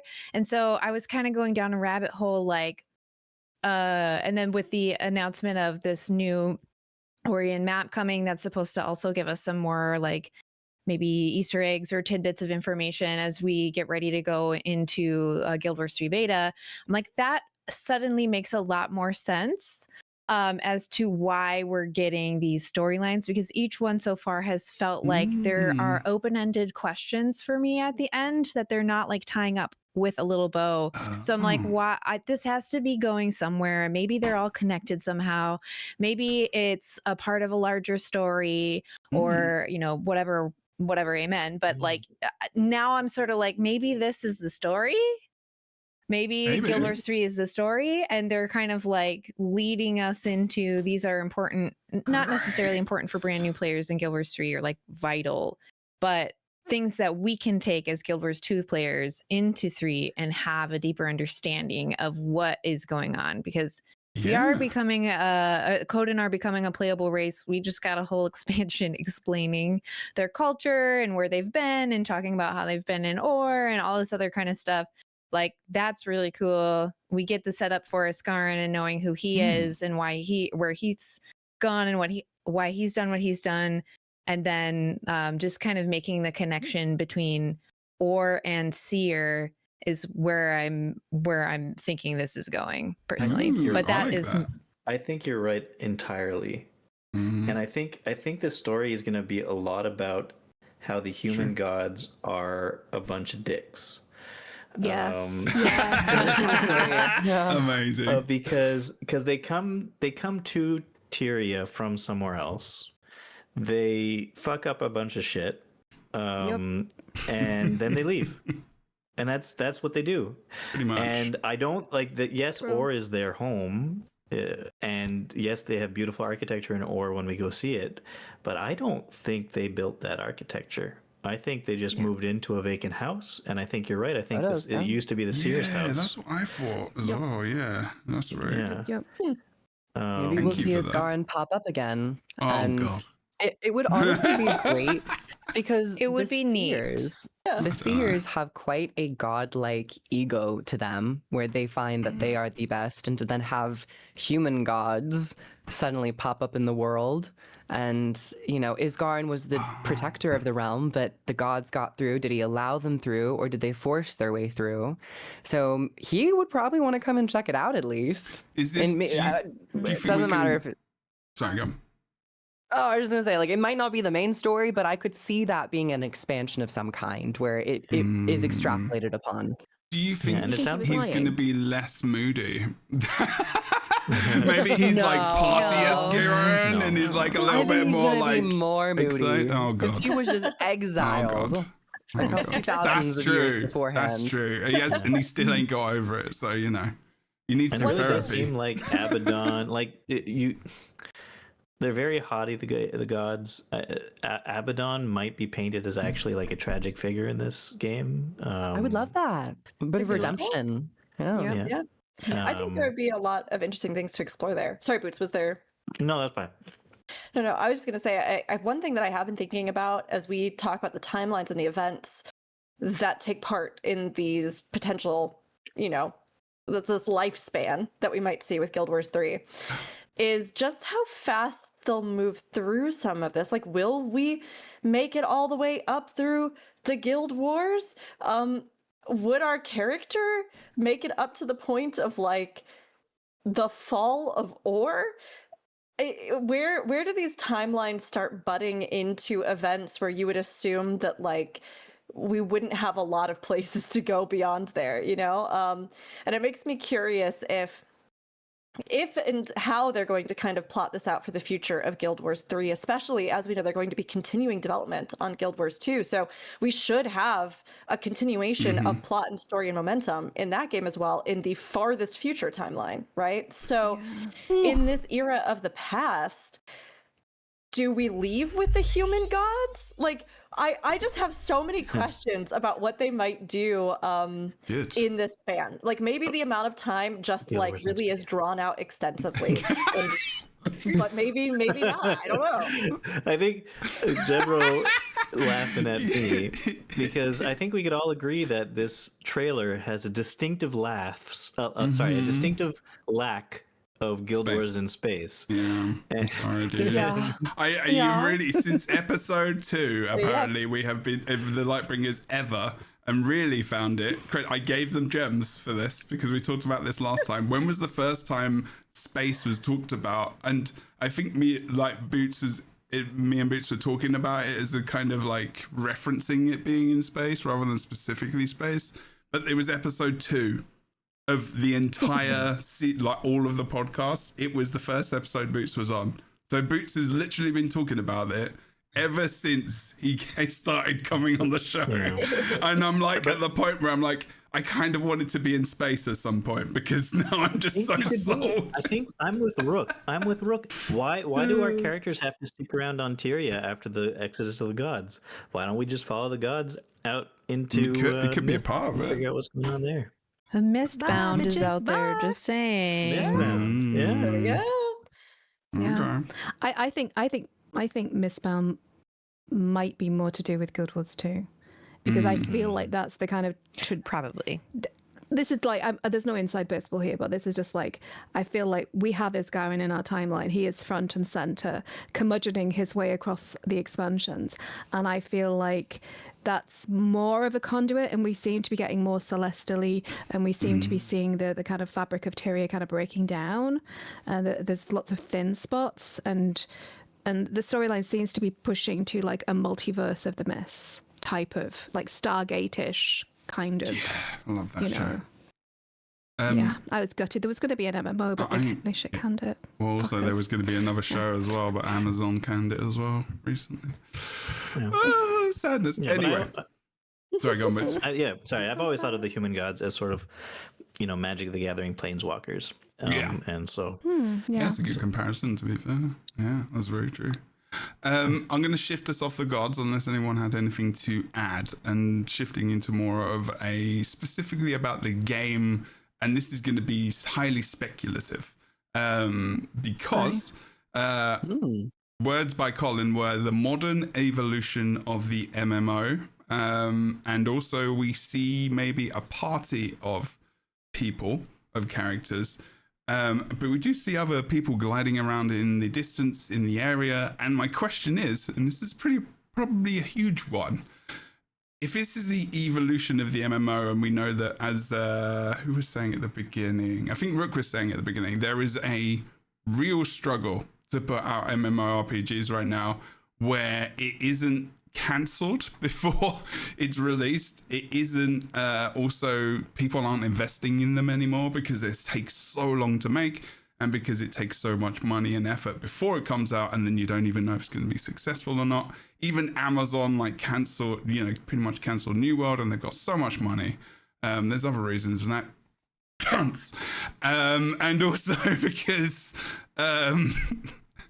not the people who made the game, just Amazon in general. No, tell us how you really feel, Jebro. No, I'm fucking mad about that. It's just wild to me. But in the East, they're chugging out MMORPGs all the time, but it's always pay to win, etc., etc. So to be a successful MMORPG nowadays, you have to have been 14 to 20 years old to be fairly kind of situated in the place you're in. So how do you make an MMO popular now,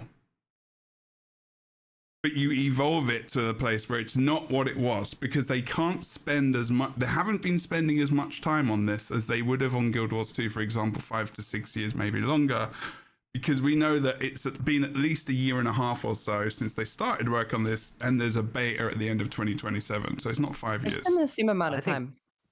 Yeah, I think they've been working on this for a while. They were hiring. They were hiring for this by 2022. So you could estimate in-house they were working on this by 2021. Okay, well, either way, we've got other games going to fund it. But yes, sure, we can say that. I will retract that statement. What are we gonna? Is it gonna be like your classic MMORPG where you go into the world, there's tons of players running around you, or is it gonna be more of an instance kind of experience with something like Destiny 2, which is classed as an MMORPG, or is it gonna be more singular where you also the only people you see in the world are people who are friends, or are you gonna be forced into parties, or what? I mean, there's so many different things it could be. Well, I mean, there's nothing which gives us any real clues other than, I would say, the party of people that we come across. What could it be? There was a little clue. There was a little written statement by NCSoft and was asked about how they feel having Ion 2 somewhat competing with Guild Wars 3 in recent, time frame of releases or whatever. Sure. And they said Ion 2 is going to be much more of a traditional huge scale with a lot of people. And they mentioned, I don't know if this is like what Arena wanted, but they mentioned that Guild Wars 3 is going to have a slightly smaller party type approach where it's not huge amounts of people running across open world maps. They weren't very specific, so there's still a lot of like questions as to how that looks, but I think that reinforced what I was believing going into this product with modern traditions or changes of traditions with MMOs. I'm kind of expecting it to be in between Guild Wars 2 and Guild Wars 1, where it's not you only have 4 people in a map, or you have like 150, 200 plus people in a map with Guild Wars 2. I think they might find a bit of a middle ground where you still have that social aspect, but you still might feel incentivized to really group up with your friends and go out on these adventures. Interesting. So kind of like a bit of that Guild Wars, Reforged Guild Wars 1 kind of like excursion mindset. I don't know how I feel about it. I guess I'll have to play it. You know what I mean? Like, it's tough because I do really love the way that Guild Wars innovates on concepts with the idea of what an MMO can be. And I think we've seen even in other like unconventional MMO adjacent games like Warframe, right? You can kind of similarly do the same thing where there are these hubs and then you kind of go out on these missions or go out for these different types of content. And then you can see people at these big hubs. And they did eventually add in things like open player maps where there was content that you could on certain select maps like go out and have more of a kind of like mass zone sort of feel, mass player kind of zone. I think for me personally, one of the things that I love the most about MMOs is being able to share a large world together. I always felt an example that like in Destiny 2, that the world felt really detached for me because it was just like, I just live in this one hub where I can see other people and then I get shipped out on TV episode adventures, but I couldn't tell you what the rest of this world is like or how I'm connected to it. And like maybe that would be a little different if the missions and excursions you were going on were like full massive zones and questing and other stuff like that. I hope, though, that it isn't exclusively just a, like, have your hub and go out to explore in a tiny party. I could see, I mean, it could still be really fun. Like, I don't want to rule it out and say that it wouldn't be fun. I could still see a world in which it was fun. But I just personally love MMOs where you have content you can do as groups, but the idea of sharing a living, massive world together is important. I think I agree. Good, and I think that they took a long time developing mega servers, and I feel like they're going to try to use that technology for the new game. So I think I think that it will still be MMO, but I think that because the environment is going to feel more intimate at certain points in the game, it's going to feel more enclosed and larger in scale outside of your, if you're in a forest running around or whatever, you might see less people. You might interact with less people than Guild Wars 2. It's less like top down, you're looking at a bunch of people on a Zerg doing things. It's more you are here, you see somebody coming along, you see something coming along, stuff like that. Maybe they'll even limit the amount of people on a mega server because of that. Maybe they'll try to keep it to 50, but it's a very large map, so it's harder to see each other. So trying to remember as well, like the quote that Colin said was the modern evolution of the MMO, because what we're talking about doesn't sound like an evolution.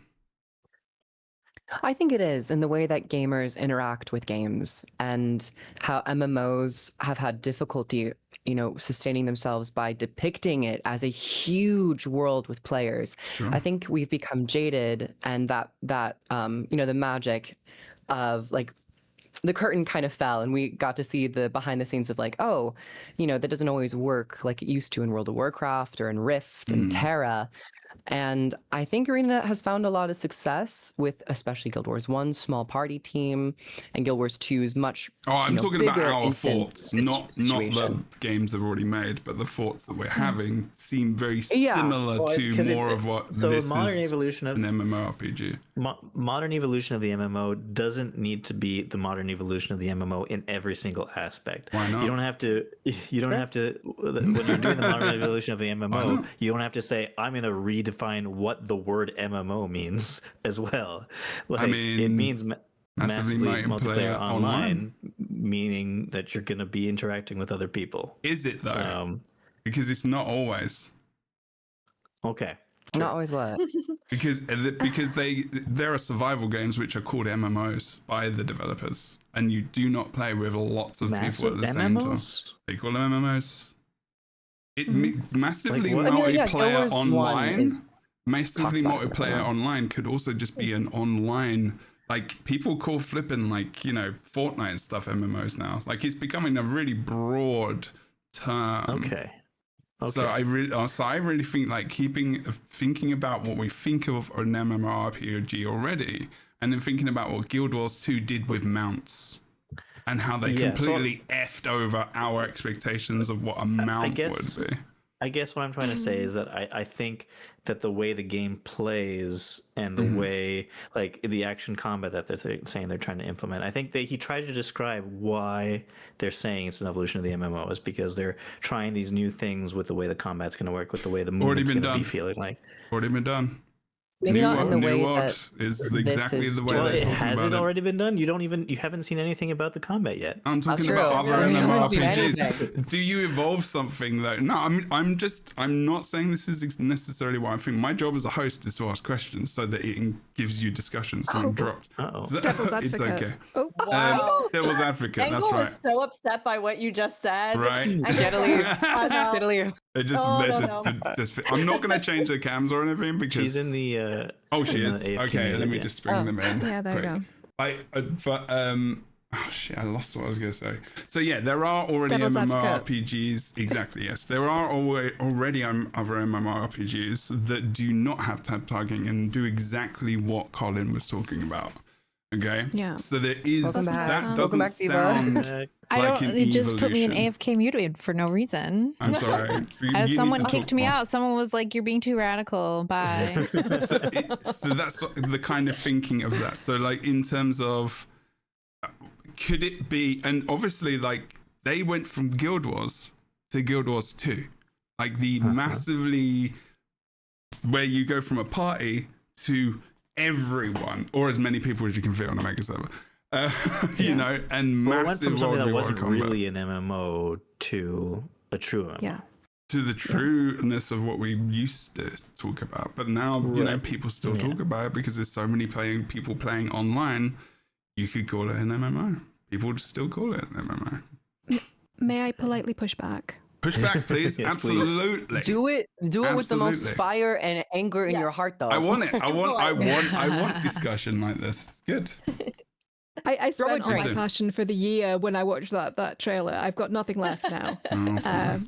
I feel like the trailer itself actually kind of pushes back against what you're saying, Sure. because we are pictured in a beautiful, vast, open world, and we see not only the group of people that we're with, I think, Oh, but that's true, also people like flying Maybe. past on the map and axolotl duty over the. So I feel like if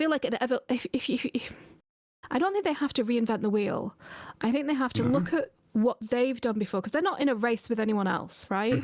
The true race in life is against yourself. So what have they done before, and what is now coming, and what are they improving on from Guild Wars 2? Yeah, so if we look at Guild Wars 2, well, exactly. So if we look at Guild Wars 2, one of the biggest gripes, one of the pain points, if they're trying to fix what we don't like, is little square maps. We don't like that. Yeah. Oh, Yeah, All the little that's true. portals that we have to go through. Absolutely. How about a big, Absolutely. open, seamless world? At least a feeling of that kind of seamless, open world. There's an evolution. There's an evolution from where we've come from. And also in one of the, it's one of the websites or something, there's so much press happening at the moment. There was also saying that it's not just for group play, it's also aimed at a solo experience. So could we see where they left henchmen in the original campaigns in Reforged? Are we bringing back henchmen? Are we going to have like NPC parties so that people can have that solo experience without some of the ass hattery that we've all experienced in MMOs? So can I don't counter know. that? Like, is that an Of course. evolution? Counter card. Is it an evolution of what the is MMO? depends on Because how he's- they- evolution. How are they implementing well, it? I What mean, are they he's doing? saying Yeah. evolution of the MMO. It's not an evolution of Well, Guild Wars 2. Of I Guild don't know Wars. if evolution directly equates to increasing in grandeur and size. Why If not? you think of evolution of technology, things are getting smaller and smaller, but extremely well developed and I think- extremely I think efficient. the smaller is a good point. I mean, I think the I smaller is a think good point. evolution can also refer to the idea of evolving trends, right? Or player mindset. Absolutely. And I think that in that line, in that thought, having something like more of a hub exploratory, again, I want to be really clear. We have no idea at all anything No. about the structure of the maps, the gameplay, anything from It could just Guild be the Wars 3 yet. same. Like, So literally in that this respect. So, yeah. This is again all hypothetical, right? But we are seeing the rise of gacha games, particularly gacha games that have large open world exploration. However, even if they kind of are MMO adjacent, like some of them may allow you to interact with other players in some capacity. Some of them may allow you to invite somebody to come co-play with you in sort of limited capacities. They're more or less open, like more or less MMO worlds, I guess, in what we would think of them, right? But we are seeing this idea of having this kind of open world, exploratory, interactive, Breath of the Wild kind of vibe, right? And then on top of that, we're also seeing a push in more conventional MMOs to have a single player experience available. We've seen implementations of this in things like 14, where they're, putting in these trusts that can run instanced content with you, kind of like the heroes, right? Like we were talking about with Guild Wars 1. We have other games that are looking to do like story only modes of things so that you can go in and just do solo to just go through them and continue your own soloing or adventuring. We're having delve companions and stuff like that, and content being made or introduced in MMOs like delves in World of Warcraft that can be done by one player or flexibly with a group of players. So it's possible that with this perhaps advent of solo play, a focus on personal exploration, achievements, rewards could be something. Battle passes, whether paid or not, whatever you feel about them, kind of are that self-progression reward system embodied, I think. Simultaneously, they could, look at having things like NPC groups that you could acquire, people that could go out and explore with you in zones or content. So that could be considered an evolution of MMOs.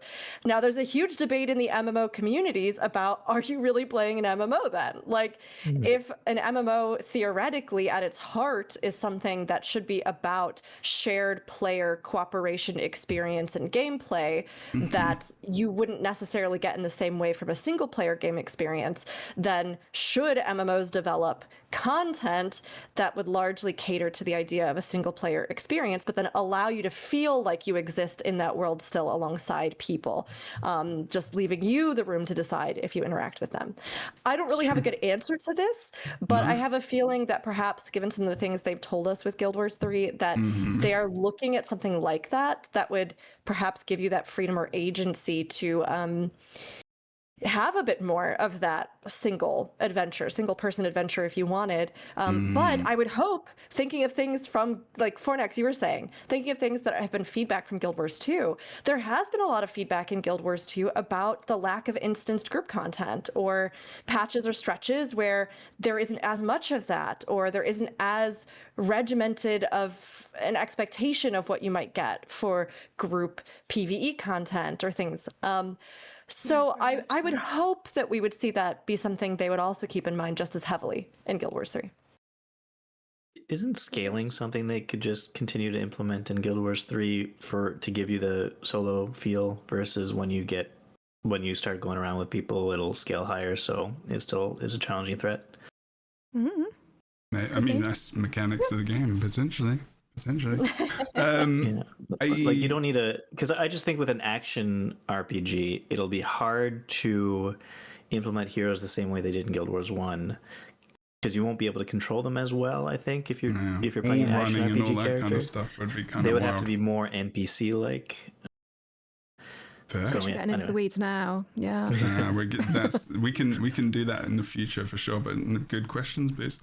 So, is anyone else have thoughts about the potential of this, like Engel or Fornax? What about both of you and Kroof? Like we haven't necessarily heard much from you three on this specifically. I think on this particular topic, I'm not as knowledgeable because the scope of my MMOs right now have been ArenaNet.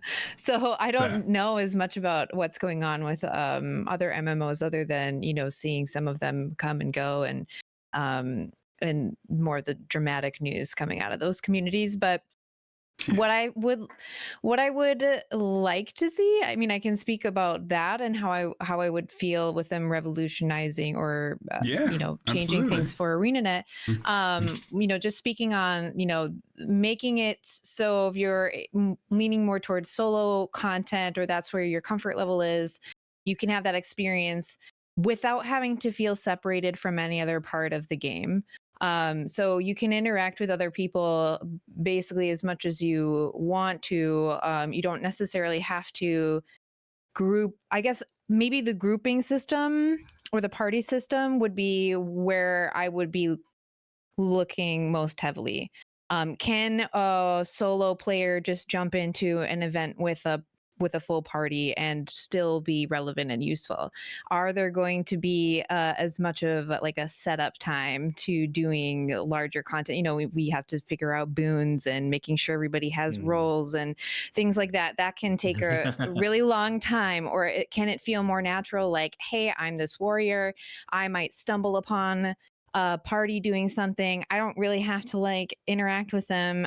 But I can join and be a part of the fight and then run away. And like there isn't really a requirement there. So I would like to see things be more natural that way for this game. And that's kind of where I'm keeping my eyes.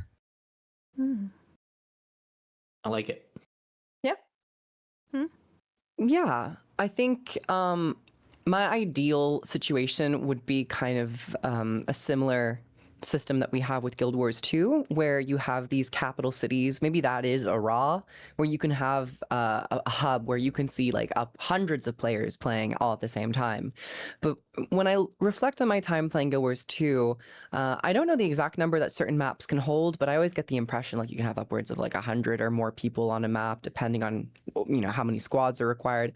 And oftentimes I find that the game doesn't really always facilitate that number of players in those zones. So I would love to see like a middle ground where you could have up to about 50 players like just phasing into the zone with you, similar to Guild Wars 2, where you're still able to get that sense of socializing and doing events with other people, but also keeping it somewhat smaller to where if you are a solo player, you don't feel like you can't do these events or the specific things because you need to have upwards of 100+ people to do it. So I think finding that middle ground of keeping the social MMO aspect, but also highlighting solo players is something that they're going to really try to nail down with this. Yeah. For me, it's all about player agency, right? If I want to participate in a big group, I want to be able to do that. I want to be able to dive in and have fun and have that experience, because there's something uniquely fun about diving in with a group of friends and doing something challenging together and working it out together and failing together. You can just go back and play wonderful. Guild Wars 2 though. Well, that's Keeping I it mean, different. we're running, right? It's It's very true. different. It's true. Yeah. That's why they've got Guild Wars 2 and they're still making it. But yeah, I just think that here's the thing, like, I think that they kind of like went a bridge too far when they broke the Trinity. And I think there's so much you can do around the Holy Trinity if we're talking about game mechanics. It doesn't have to be strict, and you don't have to be like, your cloth wearer can't go out into the environment because she'll get hit by a twig and die. There's a happy medium here. that's still And it doesn't elementalist, have to isn't be it? like the metal meat shield, right? I like that they broke that aspect of the paradigm in half, right? But I feel like you can have a lot of complicated, fun, interesting mechanics that don't just involve like, for example, I've tanked in World of Warcraft in vanilla. I tanked raiding, endgame raiding. I've tanked in Guild Wars in raiding. I tanked the twins in that. Bloody hell! You tanked Mystic in Toilet, what's it Reforged when called? we were in pre-searing. You did. Okay. did it. And then I Yeah. used one healing skill and got aggro. True, because I can't fight for, and that's You what didn't they're have missing. aggro skills, yeah. Part of the tanking Yes. mechanic is fighting for aggro, and if it's just a passive stat, yeah, the twin Lagos, that's what I tanked. My God, it was funny. I didn't even mean to tank because I just had the wrong gear on, and suddenly You I had was more tanking. toughness. Hooray! Yeah, Amazing. and then they kept me, so God help them. But it. Honestly, I would like a bit more of that kind of Holy Trinity building around it. Not everything has to be evolved, please. It'd be an Yeah. interesting evolution of the MMO. So, I mean, obviously, I'm really anticipating it to be an evolution of going from tab targeting to more action combat, more movement. I have an anticipation that it's going to be more about the feel of the game rather than the definition of what it means to be an MMO in this particular case. But it would be interesting. Do you think it's possible? Because I talked about the mega servers. You guys talked about, I think Fornax talked about the possibility of it being one giant seamless map. Do you think there's a possibility of combining the two and having like spatially aware mega servers? So Define. This is very like intricate. game- like, the game far, knows this where is you far are. on, dude. the game You're knows like- where you are. The game knows where you are, and it curates how many people are around you based on what it should feel like in that area. So Phasing tech. kind of phasing tech, and it phases where players are on a mega server, what you could see, and interact with, based Like on in a bustling server. city hub versus a remote wasteland. exactly. And then when you're coming to like a big boss fight in a field, it starts phasing everybody onto the same mega server. Games something like do that. Yeah. Yeah, there are games that do that. I Pretty mean, cool. Yeah, It could be fun. it can be cool. Possibility. I'm realizing that we're slowly running out of time. We've not talked about the future of Guild Wars We have I another think it's. 4 minutes. I mean, that's not long for us. that's an outro. So the evolution of MMO. We'll maybe have a specific podcast about that, because we will definitely have thoughts about that. The beta is next year, 2027 fall. I'm not going to go into whether or not, we'll have like launchers or whatever, because it doesn't seem like, as important as the other stuff which is coming along. The IGN interview with Colin after, I believe, Summer Games Fest, I can't remember who linked it, maybe Kroof or someone else, and then we were talking about it. There is no battle pass or sub fee intended currently. Great, still doing the thing the Guild Wars does. Someone was talking about this. Let's just go straight into the future, because they released a video about the future of Guild Wars 2 with game director Josh Davis and the game director of Reforged, and I keep forgetting his name. and also with Colin Johansson, studio lead head. Interestingly enough, we haven't had the game director of Guild Wars 3, which could mean, maybe that is Colin, to be fair. He's the studio director. Sorry? Colin's the studio director. He is studio director, but he doesn't. He can double up. I heard it was like, I think it was public. I think it was like, anyway, I'm gonna keep my mouth shut. That might be a good idea in this case. But depending on I where read you things heard on that Reddit. from. Oh, it's on Who Reddit. knows? Okay, all right. Well, that's fine. But there is the two games that they talked about that they already have with Guild Wars Reforged and Guild Wars 2. And starting off with Reforged is where I want to begin with that, because the game director talked about new content for Reforged and the intention that these games that Guild Wars Reforged is very much back as a product which is going to be maintained and moved forward in terms of content and in terms of, it's going to be on cell phone, flip's sake. And they also mentioned how if you have bought it already on Steam, you will not have to buy it again on cell phones, which is wildly awesome, because I didn't even know they were going to sell it for a start, I guess. But so Reforged is just alive now and is just a thing, which is still being made, and that's crazy. Maybe I wonder which one of Tim Cook's children they've held hostage so that can happen on iOS. But that's cool. And very. Any thoughts about that? It's just that's. I guess that's it. But any thoughts of are you excited? Does this feel important with Guild Wars 3 coming up? How is this relevant? Do you think? I'm gonna download it for my phone, I think, because I think I might finally try to get God Walk Amends Immortals. I think I've got 30. Yeah, I think I've got 39 points in the whatever it's called. Hall so I'm near there. Monuments. Yeah. Monuments. I'm 24. Yeah. Yeah. So I think I might try to do that at some point, but Guild Wars has always been I never played it on PC after Guild Wars 2 came out, because it was just what? I've got Guild Wars 2. Why would I play Guild Wars 1 now? Sure. But if it's on my phone, I can't get Guild Wars 2 on my phone. I would play it on my phone. Really Nice. good on Steam Deck. I play it in bed. It's pretty good. Yeah. Yeah, honestly, I'm really excited that they are bringing it. We have a Steam Deck. I could play it on that, but I don't know why. I just don't go around our house with our handheld consoles very much. And yet the idea of playing Guild Wars Reforged on my phone tickles my delight. So I'm not really sure why there's a bias towards one or the other, but I feel I'm pretty choosy about gaming on the fly, since a lot of times I'm within range of my computers or things like that when I would want to be gaming. And yet, if there's something that is a game that I genuinely am I feel like this could be a worthwhile investment. There's good story, good information. I can work on stuff like Hall of Monuments. I can try to get some of these, special items and rewards that they've had that I just never was able to get around to.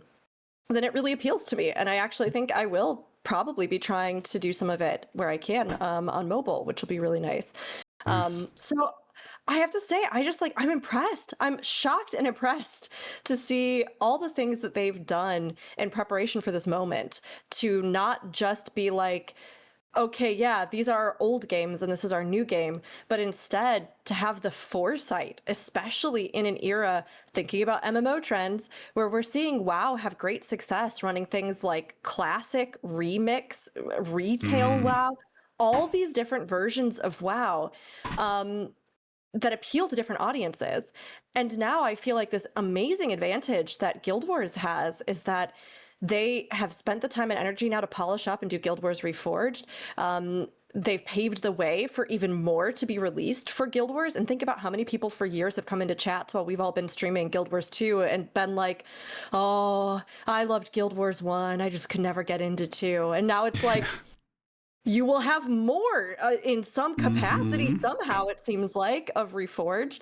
Guild Wars 2 is also continuing, and we know now that they're going to have these updates and refreshment for it too. Guild Wars 3 is on the horizon, and Guild Wars as a franchise has this unique position to literally have one cohesive world that you can fall in love with across multiple timelines and eras in the history of this incredible tapestry of lore, so that there's a playstyle that'll probably appeal to you.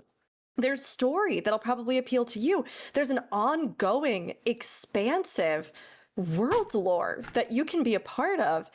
And that gets me excited in a way that not even stuff like Classic and WoW managed to rope me in, because I never played OG WoW back in the day. And so like the nostalgia of Classic wasn't really there for me.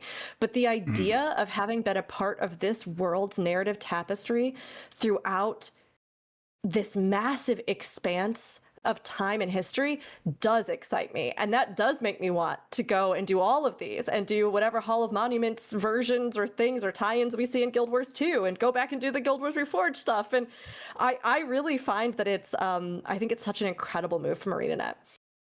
It's exciting. Absolutely. I mean, sorry, go on. I think, was it Fornax or Engel you were going to say something? I was just wholeheartedly agreeing. Yeah, sign me up for all of it. Yeah, take my money. Take my money. Just take it all. I'm in love with this franchise, and yeah. I have yummy. I have a question then. For Reforged, they said new content. Do you think it's a new DLC or continuing the lines of new dungeons or new areas outside of like the more dungeony content? What do you think kind of thing? We don't know how many people are working on it, do we? Probably. I mean, what? I think they're adding a collectible card game to it. I think it's going to look different than anything that's currently in there. So my money is not on DLC. I think it's on a different type of game. I don't want to say game mode, but like maybe instance content. Yeah. Oh, no. A card game. Yeah. Game type, like a card game, dating sim, oh my God. other Yes. fun things. Oh my God. I mean, Prince Rurik, at some point or another. But anyway, yeah. So I'm not leaning toward full DLC, but I do think there's room to add something new that they can expand upon in the future as well. Will it be related to Guild Wars 3 in terms of what Guild Wars 2 is doing as well? And with the new map for all? As something that we don't know that will maybe fill in some of the gaps that may support Guild Wars 3? Maybe. I think out of the two games, I would see Guild Wars 1 maybe being more able to do that because it is closer to the timeline, and maybe providing that cross-game clarity from like Guild Wars 3 to Guild Wars 1 to Guild Wars 2. Unless you're talking fractals in Guild Wars 2, because then you could just do whatever you want. You technically, fractals and the mists are a great tool for that. But with the new content that they mentioned, I'm not sure how much resources they have dedicated towards it. My mind went to other elements, like I think the last bit of content for Guild Wars 1 was like the Winds of Change patch, where it's more of a patch collection of different quests, maybe a dungeon, a couple new rewards, something slightly smaller in scope, but considering ArenaNet loves to outdo themselves, and this seems like the perfect opportunity to put the pedal to the metal.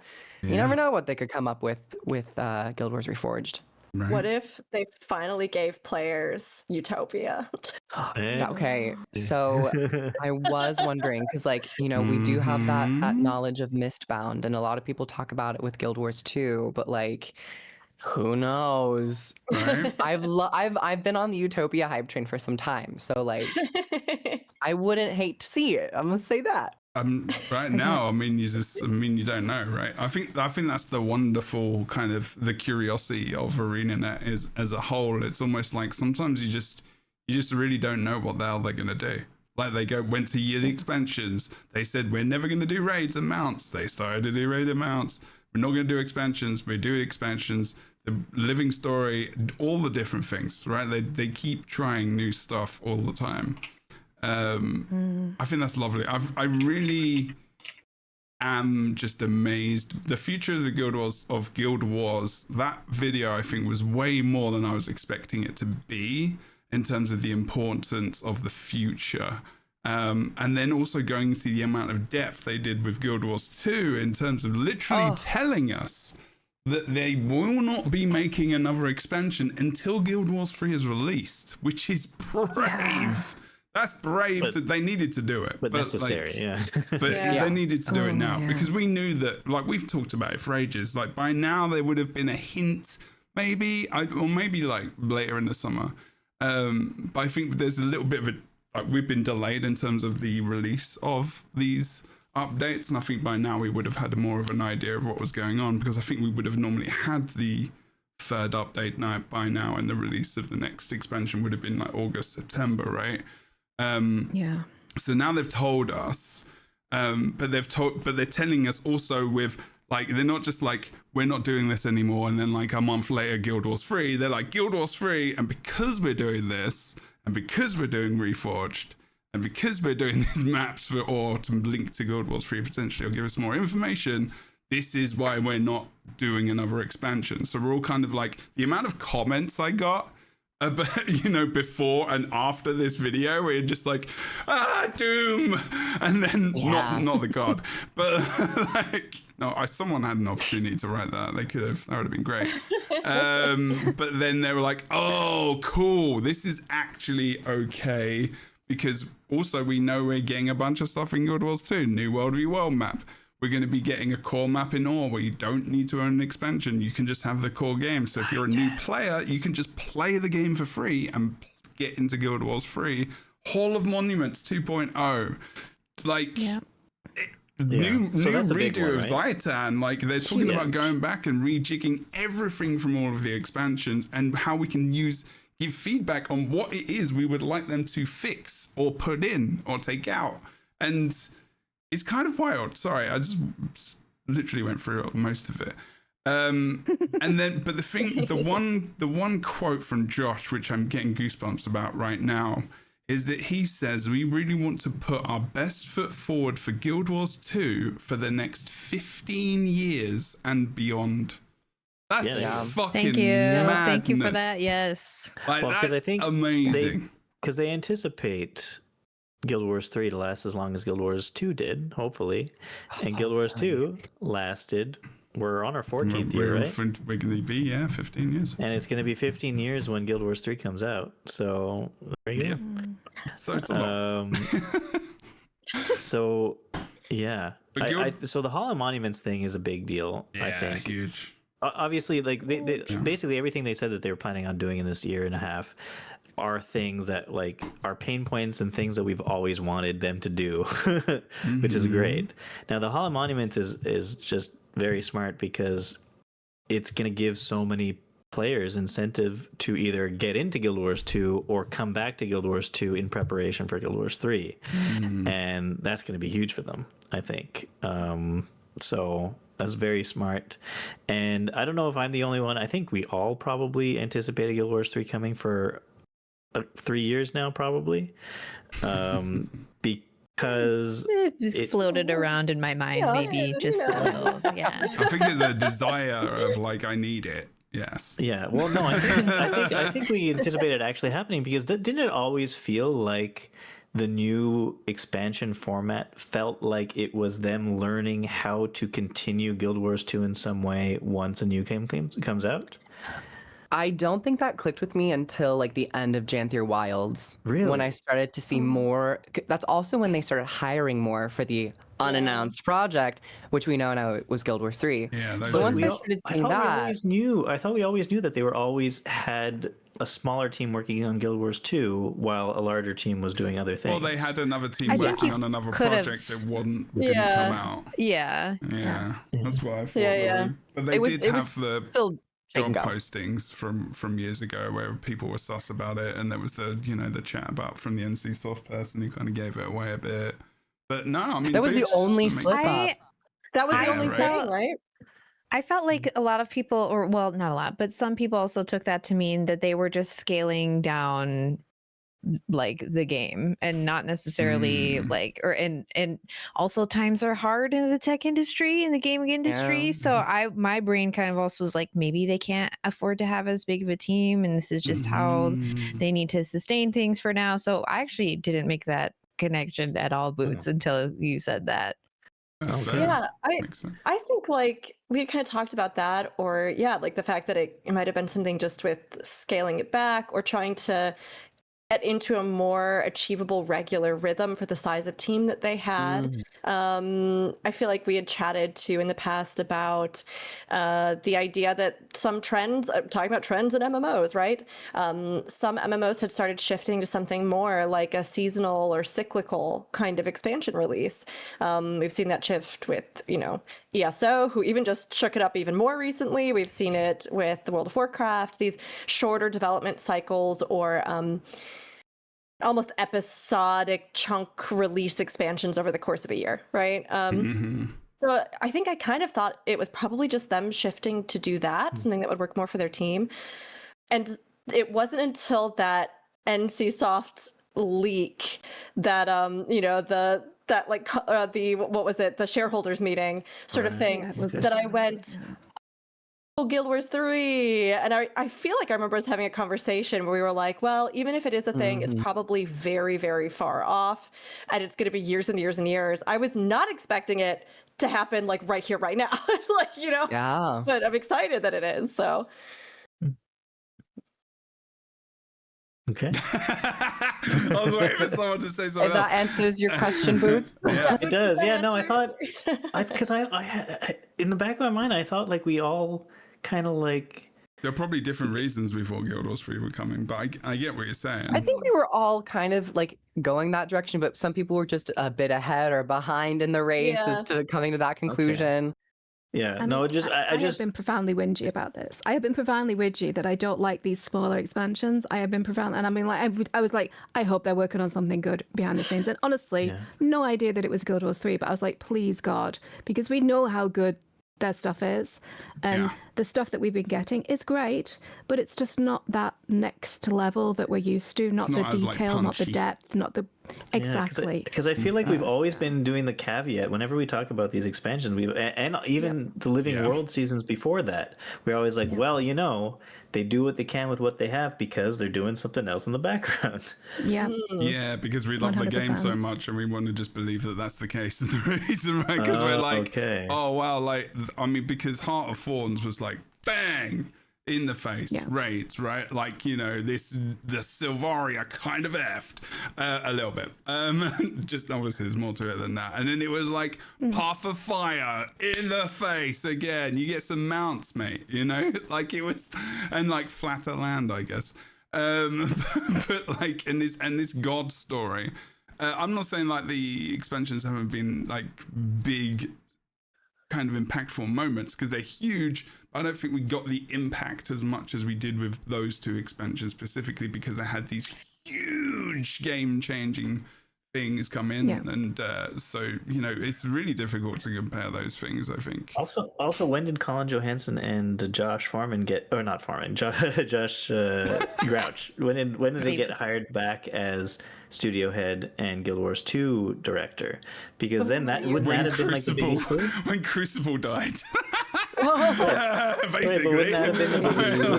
Because like having specifically Grouch as the Guild Wars 2 head, and then having Colin as the head of something else going on. It was before End of Dragons. I'm pretty sure. It was for, maybe it's for End of Dragons. I think they'd done most of the work before they came on, maybe? No. I think. Because I remember the announcement. They were, I think, in the live stream announcement, at least for End of Dragons. So they've been there since like 2019, 2020. Yeah. I feel like, I think every thing since that happened has been them trying to figure out a way to get Guild Wars 2 to continue rolling for as long as possible and as strongly as possible with a limited staff because they knew that they were doing something else. Yeah. It seems very likely at this point, honestly, right? Like knowing what we know now. And I think it makes a lot of that feel like it makes it make a little more sense, at least for me looking back. They've been here they've been back for 5 years. Yeah, that's it. 5 years. How long does it take to develop an LMMO? I'm thinking Just about. About 5 years would be the It's guess. 5 to 7 years normally, at least. I mean, I'm predicting that we're going to get it in about 2 years. I think it's going to 2028. That's my. Yeah. Josh kind of gave it away, I think. Do they? 28? Yeah. I mean, beta is 2027, and Guild Wars 2 did what, like beta, like maybe a year before, like ish. I think like 2028. I'm thinking 2028 too. Oh, but if that's the case, well, the only reason I go ooh is because Guild Wars 2 then, right? Because didn't they say, unless I'm misremembering, which I could very well be, didn't they say that we wouldn't be getting new expansions for Guild Wars 2 until after the game had released, not just beta? Yeah. So that would mean that we wouldn't be getting any new content for 2 years. I think they said specifically 18 months. Technically, New expansion. New expansion. Yeah. Well, you're correct. But like, even so, right? Like, we'll get a lot of updates. We'll get a lot of polish. We'll get this new theoretical, this ore map, right? So we'll have some stuff added in. As well. 2.0 is going to be released in phases starting the end of this year. So they're going to be releasing that over the course of the next year as well. I know what you're getting at. I know what you're getting at. No. I just feel worried that if the expansion doesn't come out until 2028. And that just feels like it's going to be a very long time, right? Yep. But I think we'll have a lot to chew on because Guild Wars 3 will have to go through a marketing cycle leading up to the beta. So, and we're not done with Visions of Eternity just yet. So I think regardless of that, as at least from a content creator's perspective, we'll have a lot to discuss and make videos on and stream and have podcasts on. But there won't be any new adventures. I think what Rook is talking about is other players. You know what? If we all held out during Iceboot Saga and the return, I feel like this is literally going to be another replay of like those return to like Living World, return to the story missions that we had at Iceboot Saga, which tied us over until End of Dragons came out. And we got a whole bunch of new achievements and we got legendaries. And I think that's what we're going to get when we're going back to the core zones, the mid-level zones, the end zones, into the expansions again. So I think there will be a lot of opportunity for small nuggets of newness to captivate our attention. But Rook, do you want to carry on with what you were saying as well? Because I do think you've got a very good point. Because this was my first worry. I think this was something that I was worried about maybe as well. I mean, I think Kroof brings up a good point. I think it's very important to note that it's not as though that's going to just be dead time, right? Like, I do think that these improvements are vital for Guild Wars 2, especially if they are continuing and planning on continuing it for what, up to 15 years, something like that he was sort of estimating, thinking about. So we have to get updates and upgrades. And as new players come in and are excited from Guild Wars 3, and then they go, I want to see where this world ends up, and they check out Guild Wars 2, they check out Guild Wars 1, then of course you want those players to come in and have an experience that's not going to be horrifically jarring for them coming from Guild Wars 3. So I think they need to take the time to do this stuff. I think the only concern really is just that hopefully the beta will have a good amount for folks to delve into and be excited about. Hopefully the stuff that we get that have things like the new map, the Hall of Monuments, will give players a real reason to kind of return back, do some stuff, get in there, get involved. Give us a little bit of something to pad out, because no matter what, if you have like a big expanse of time and in a game, Guild Wars 2, if they do want to continue it on in the future, I think there will come a certain point, probably about a year, depending on what they've got, right? Where if we start pushing 2 years, that is a big hunk of time to not have something that is of significant newness coming in for players. So I'm sure they're thinking about it. I'm sure they have a plan. I'm not really like that concerned. It's mostly just I hope it comes out sooner rather than later, or at the very least that the beta or other things coming in have enough substance to them that it won't just feel like this extreme like drought, right? Like in the year before. I is have because it's- been like thinking, like feeling like they've been thinking of like, how do we keep the players engaged? And the recent like shift, at least for me, has been like the week-long events. So they'll have like World v World Rush Week, Beetle Race Week, new player experience week, and they keep rolling these things out to where it's almost been detrimental for me as a streamer and content creators. I'm like, I don't have time to play anything else because I want to cover this week. I want to do the events for this week. And I've been spending personally a lot more time in the game. I feel like that probably is the experience for some others. So I think we've seen bits and pieces of them testing ways to keep players engaged while we're in this waiting period. So hopefully Hall of Monuments will add to that. But I mean, it has been Just fun for FOMO, me I at least. don't like. But Okay, good. It's Oh yeah, sorry. Fornax, Yeah, go that ahead. Fornax sigh. The Fornax sigh is a sign. Go on. What's going on, Fornax? How are you feeling? What are you thinking? Well, Come on, bring it home. I think they've got going ads to do this. They really do for days because I agree. though it's going to be a content graph. I'm sorry, there is going to be a Gonads equals content drought. balls, by the way, just in case you don't know. Yes, Just for doing a bit of a testicles, translation there. testes. Huevos. Yes. Or mammaries, whatever your flavor. But there's going to be a content drought because they're going to have all hands on deck to get Guild Wars 3 out in a reasonable time period, right? That's just the reality of the situation. And they're going to throw stuff at us, and we're going to have stuff to do. But I also think we're suffering a bit from homophily. Like we're all like we're all drinking from the same fountain. Us here, people watching, we're hardcore. We are the hardcore. Even if you are the casualist of Daisy players, we are the hardcore. We're watching the news, we're reading the articles, we're in the blogs. 90% of players do not do any of that, right? So if they are not top note, loud and proud and pushing this at the top of their lungs with a megaphone on the top of their building, most players are going to miss this because 90% of them buy the game, oh, I like Guild Wars 2, jump in and play it and then piss off again. And so there will be jarring moments for normies out there who are like, what the is happening to my game? Why am I not getting the expansion? Why is it? And they'll just not have a fucking clue because it's just not part of their ethos. Sure. So they're going to have to be loud and proud and yeah. That kind of sounds also, like I would a like a new marketing- expansion for Guild Wars 1. I'm just going to put that out there. Daddy, I want a pony. I would like a full fucking expansion for Guild Wars 1. I think I actually want the same, to be fair. I think it's a good point. I think it's a very good point. The other itch is that, it's going to be like maybe 18 months or 2 years perhaps to get Guild Wars 2, and we're going to have an expansion until then. But they're also not going to want to push out an expansion at the same time that it drops, Guild Wars 3 drops. They're going to want to give Guild Wars 3 space. So you're probably going to expect at least another 6 months after Guild Wars 3 releases before you get anything for Guild Wars 2. I mean, to be fair, the amount of time it takes people to get through games nowadays, wouldn't necessarily have to be that long, I guess. I mean, but you're right, there needs to be some space for it.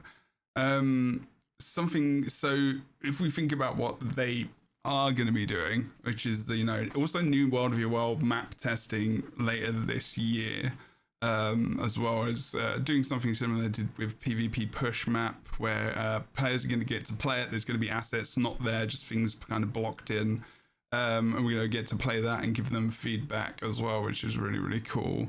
They want to do past expansion and core game revisiting the foundations of Guild Wars 2 is a direct quote from them. And they did say they're overhauling Zaitan. They want to overhaul Zaitan. Overhaul as well. Yeah. Love. Yeah. Which is a big deal. And that's just one example. That's just the example they're using. So exactly. there's other things. Which out I there. hope they bring that back in the form of a dungeon, because they did say personal story, but you can't replay the personal story. And I know if there's a lot of people out there, they want to, experience that. Reintroduce the story mode version of that dungeon, please. Absolutely. Yeah, that's true. I mean, there is feedback, right? I mean, as well, like, I can show you. Do I have the forums up? Can I just click I think it's on it? live now. It's live now, the forums for feedback. Yeah, I've got it somewhere. Oh shoot, I was just on the core game. Yeah, so I'm going to share this on screen. So right now you can go to the forums and literally give feedback and suggestions on all of the expansions, including Level World, which are tied into each expansion as well. And core game right now suggestions has 2.2 thousand posts. 2.2k. Whose job is it to go Nice. through all of those? And this is only like the day after it was actually the video came out. Wasn't this yesterday? Like, I mean, Yeah, And- it feels like a week ago already. Oh and my the gosh. rest are floating under 330. So it's like, but this is core games. So there's things like, controller support, armor for cultural NPCs, guild world structure, PvP queues, inventory softs, side stories. I mean, a big thing I'd put in here is be like achievements into quests with icons giving you quests, like etc. Yeah. That would Yeah. be the hugest thing. I think That would be a lit, huge honestly. Suggestion. I mean, I think I'm literally probably going to do that post today. What do you think about a new achievement for the Hall of Monuments, where you have to get gold on every adventure, and then you get a pair of boots in Guild Wars 3 for it? Hey! I mean, that's cool. That I mean, would be great. I mean, you could What do if that. they even You could add do new, what if they bring adventures into the core game? Oh, Like fun mini games to do, because there's a lot of stuff that was brought into There's so many maps that aren't expansions. used with expansions. With Yeah, adventures, that never came back to the core game. Maybe that's like every few maps there might be like a because the mounts are so cool. You could have like well, I mean, you have a mount needle rental races, I thing, guess, there, but you don't have a lot Yeah. of different things. Yeah. jumping puzzles be kind of turned into adventures or whatever. Mhm. yeah. Wondering what percentage of those posts are Char complaining about their tail clipping. It's not going to be zero, right? It's Yeah, definitely not.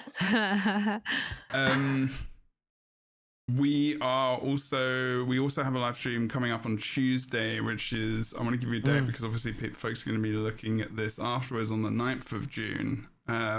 Did they say a time yet? I think it's at 11 I want to say PT. it's PT, yeah, around that. Okay, cool. It's I've just gotta check Josh my and Colin, schedule. right? They're just talking about everything. Yep. I think we gotta get going. Two Yeah. more questions. We are going to literally head off very, very shortly. Are you okay for another 5 minutes or so? I could do 5 minutes. Okay, we can wrap up. But yeah, so there's a lot. I have during this podcast, I have started writing more for the future podcasts as I'm like, oh yeah, what about UI and mods and PvP, World v World equivalents? Didn't even talk about classes and gameplay. No. Yeah. Will we have a guild if we're already in a guild? And there's like, all of these things. Oh my goodness. So that already the ideas are coming up for the future where we are not gonna, spank it all out at once. We're gonna take our time. No one and dones. Sorry, I'm a terrible person. I'm already in the Veil guild though, so I don't think I could be in another guild. Well, that's it, right? Okay, so Yeah, Someone's gonna say I something? lost my shit with Spank It Out as well. The chat is like, what? Yep, What did you yep, do? yep. You know what? Yep. Yep. take it as however out you for a want it. second. Like, we know Yeah. the kind of viewers that we have. Okay, that's all I'm That's saying. true. Yeah, take care of your prostate. It's fine. Yeah. However you want to read into that, That's how is Mal very got interesting. Yeah, there's Papa not really Daddy. many other ways you could read that, I suppose. Anyway, before things become increasingly awkward, we are looking forward to Guild Wars 3 in potentially a few years. I feel like we could keep going for hours to come, but we are going to head off, and that will be I guess this is the beginning of the Lightbringers talking about Guild Wars 3, and there is a long time. It's not a long time, but in a year and a bit, we will be playing in beta. So it's not far away, to be fair. We know how quick years go, especially as you get older. So I'm like, yes, let's go. It's going to be like tomorrow.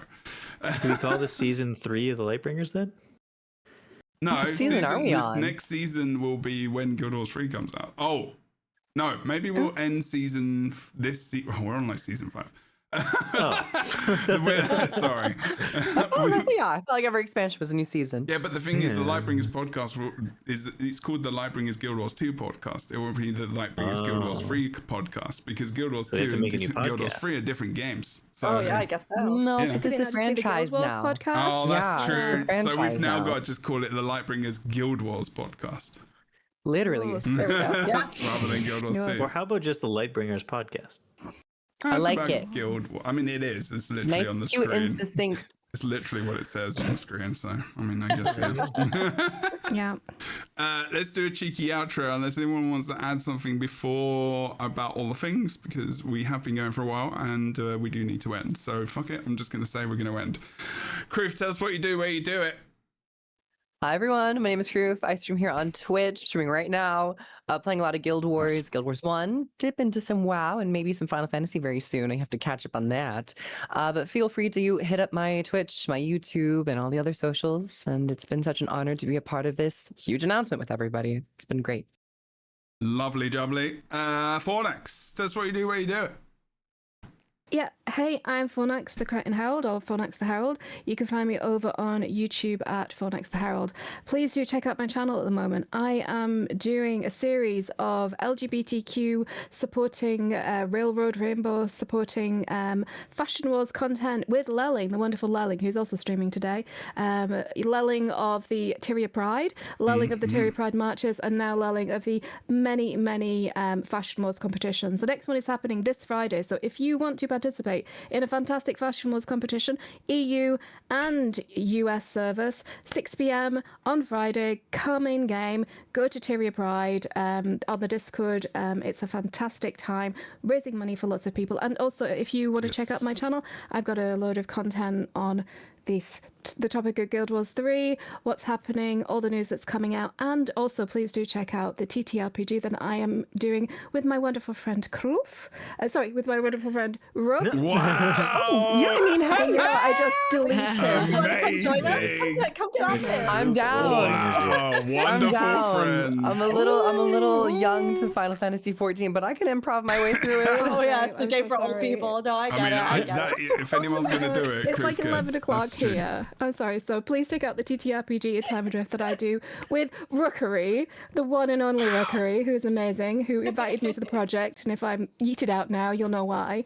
And it's a fantastic Final Fantasy 14 role-playing tabletop real play that we do together. It's on the fantastic Valar system that we use, and it's amazing. I do all the editing, my fucking god, and it's amazing, and I love it, and it's awesome. And please check it out because we work our balls off for that one. Indeed, So do the things. that's it. Is it Valor? V-A-L-O-R? Valor, but it's but with no U because she's an American lady. American. Oh, So she boy. took the U and she threw it away. Oh, boy. Yes. Boots, Yes, tell us it's what you very do, good, where it's you do it. brilliant. Yes, check out the things. Boots, tell us where you do and where you do it, what you do, and where you go to do it. What? Oh, what I do and when I do it is You don't need to talk about that. It's fine. I will. Yeah, so you can find me over on YouTube at World of Enders. I make videos there, usually about Guild Wars 2, and I made my first ever news video. It's 3 whole minutes saw. long, and then I took Fun. half of it and made my first ever short, YouTube short. Woohoo! Good. Which I learned how to make a short, which is basically you don't do anything special. You just turn the video this way, and then you're done. Yeah, Nailed it. that's right. And yeah, I got videos over there. That's about it. I'm looking forward to Guild Wars 3, you guys. I'm looking Yes. forward to playing with you people. Same. Starting from scratch with you guys, that'll be great. Because together, we yeah. all came into the game at different times. Now we're all going into it together, which is great. It's wild. It's wild. It's awesome. Group hug. Engel, tell us what you do, where you do it. Yes, hi, I am Engelbert Meow. I stream primarily on Twitch, on the channel by the same name. I also have been dabbling with some YouTube shorts, Instagram reels, and things like that lately. I primarily play Guild Wars games, but I also do cosplay on my channel and prop making, which I'm gonna just like show off my most recent prop here really That's quick very because I've been cool. working on a test print of Astralaria, which is it's going decently so far. That's great. Thank you. And I do all of the cosplays live on stream for charity for the Children's Hospital. So if you like that kind of stuff, that's where you can find me. I'm very excited to play Guild Wars 3 with all of you too. Thrilled. Yay! And cat raid your- music, which is amazing. I love It's how like Boots best is cat the raid one music of the ever. people who Yes. said we Yeah. need to wind down and you're asking questions. I'm sorry, it's so What important. do you I saw want me to do? Astralaria. Okay. What, is it fragile or can you like use it for things? To hit I mean, people? I couldn't chop down a Murder. tree with it. No, but it's not fragile. Like I can swing it around and like Cool. it could run into something and be just fine. But yeah, I can't like axe murder anybody with it though. It'll break. No murder. Okay. Okay. That's fine. No murder for me, I guess. I'll Now have to you're on figure out film. some You other have way to to do say that. Maybe. Yeah, that's true. Okay. Rook, last but not least, tell us what you do, where you do it. Yes, hello everybody. I'm Rook or Rookery. That's ROOKURI. I love MMORPGs and I love RPGs. So if you love them too, you can find a lot of them over at my channel. We play a variety of different games, but I genuinely love each and every one of them equally. Everybody's always like, which is your favorite? I love them all equally for different reasons. That's my final Which one answer. do you hate the most? Oh, for sure, Guild Wars Easy. 2. No. Yeah. The question's easy though. Rookery was discarded from a TTRPG and the partner program in 1 hour. Wow, that's amazing. I love every single one of them. And I am also so excited to get to play Guild Wars 3 with all of you wonderful people. It's going to be such a blast, and we will be playing it for sure. Yeah. But you can find me on Twitch and YouTube at Rookery, again with that URI at the end. You can find me on Blue Sky at Rookery. You can find me on Twitter at Rookery_ and Instagram at Rookery. And if I'm not live on my own channel, I might be live with Kroof on a Time Adrift, Final Fantasy 14 TTRPG project. Oh, You had me there. I was Oh, like, so did I sorry. notice something that I forgot about? Wow. Amazing. There you go. We balanced it out, Fornax. All is right in the universe. Hopefully we will have Kroof on in the future. Hopefully we'll have everybody on We at some know. point. But yes, Fornax and I do work on A Time Adrift, which is a Final Fantasy 14 TTRPG actual play. And Fornax absolutely kills it with the editing. It's unbelievable. So please go check that out. I also I do... forgot to put the credits on. It's still up, by the way. Sorry about that. Jesus. Yep. We're trying to get this out. But if I'm not on that, if I'm not on a podcast like the wonderful Lightbringers, I cast a lot of esports around the space. We actually will have next weekend our grand finals of the Mythic Dungeon International for World of Warcraft that I host for. I've been casting the World Race for 14. I just cast the official PvP tournament for Square Enix for 14 as well. So keep an eye out. I've been casting a lot of different things recently, but whenever I can, I love to get some games in with all of you on my own channels. So that's me. Wonderful. Okay, everyone. I am Jebro, hosting and planning the things. As long as people don't, we do get derailed. We did really well today. It was great. Like everything felt like it lined up. Yeah. I had to be very planned today. But if you want to check out the Lightbringers Guild Wars 2 podcast, you can Google that. You can find us on Spotify, Google, Apple, all the places. Please, youtube.com/JebroUni as well. Go follow there, alarm bells, click all the things, like, comment, subscribe on this video, wherever it is, so that you can get alerted in future of podcast episodes that do get released, as well as my own content on there, as I've released a ton of new stuff as well.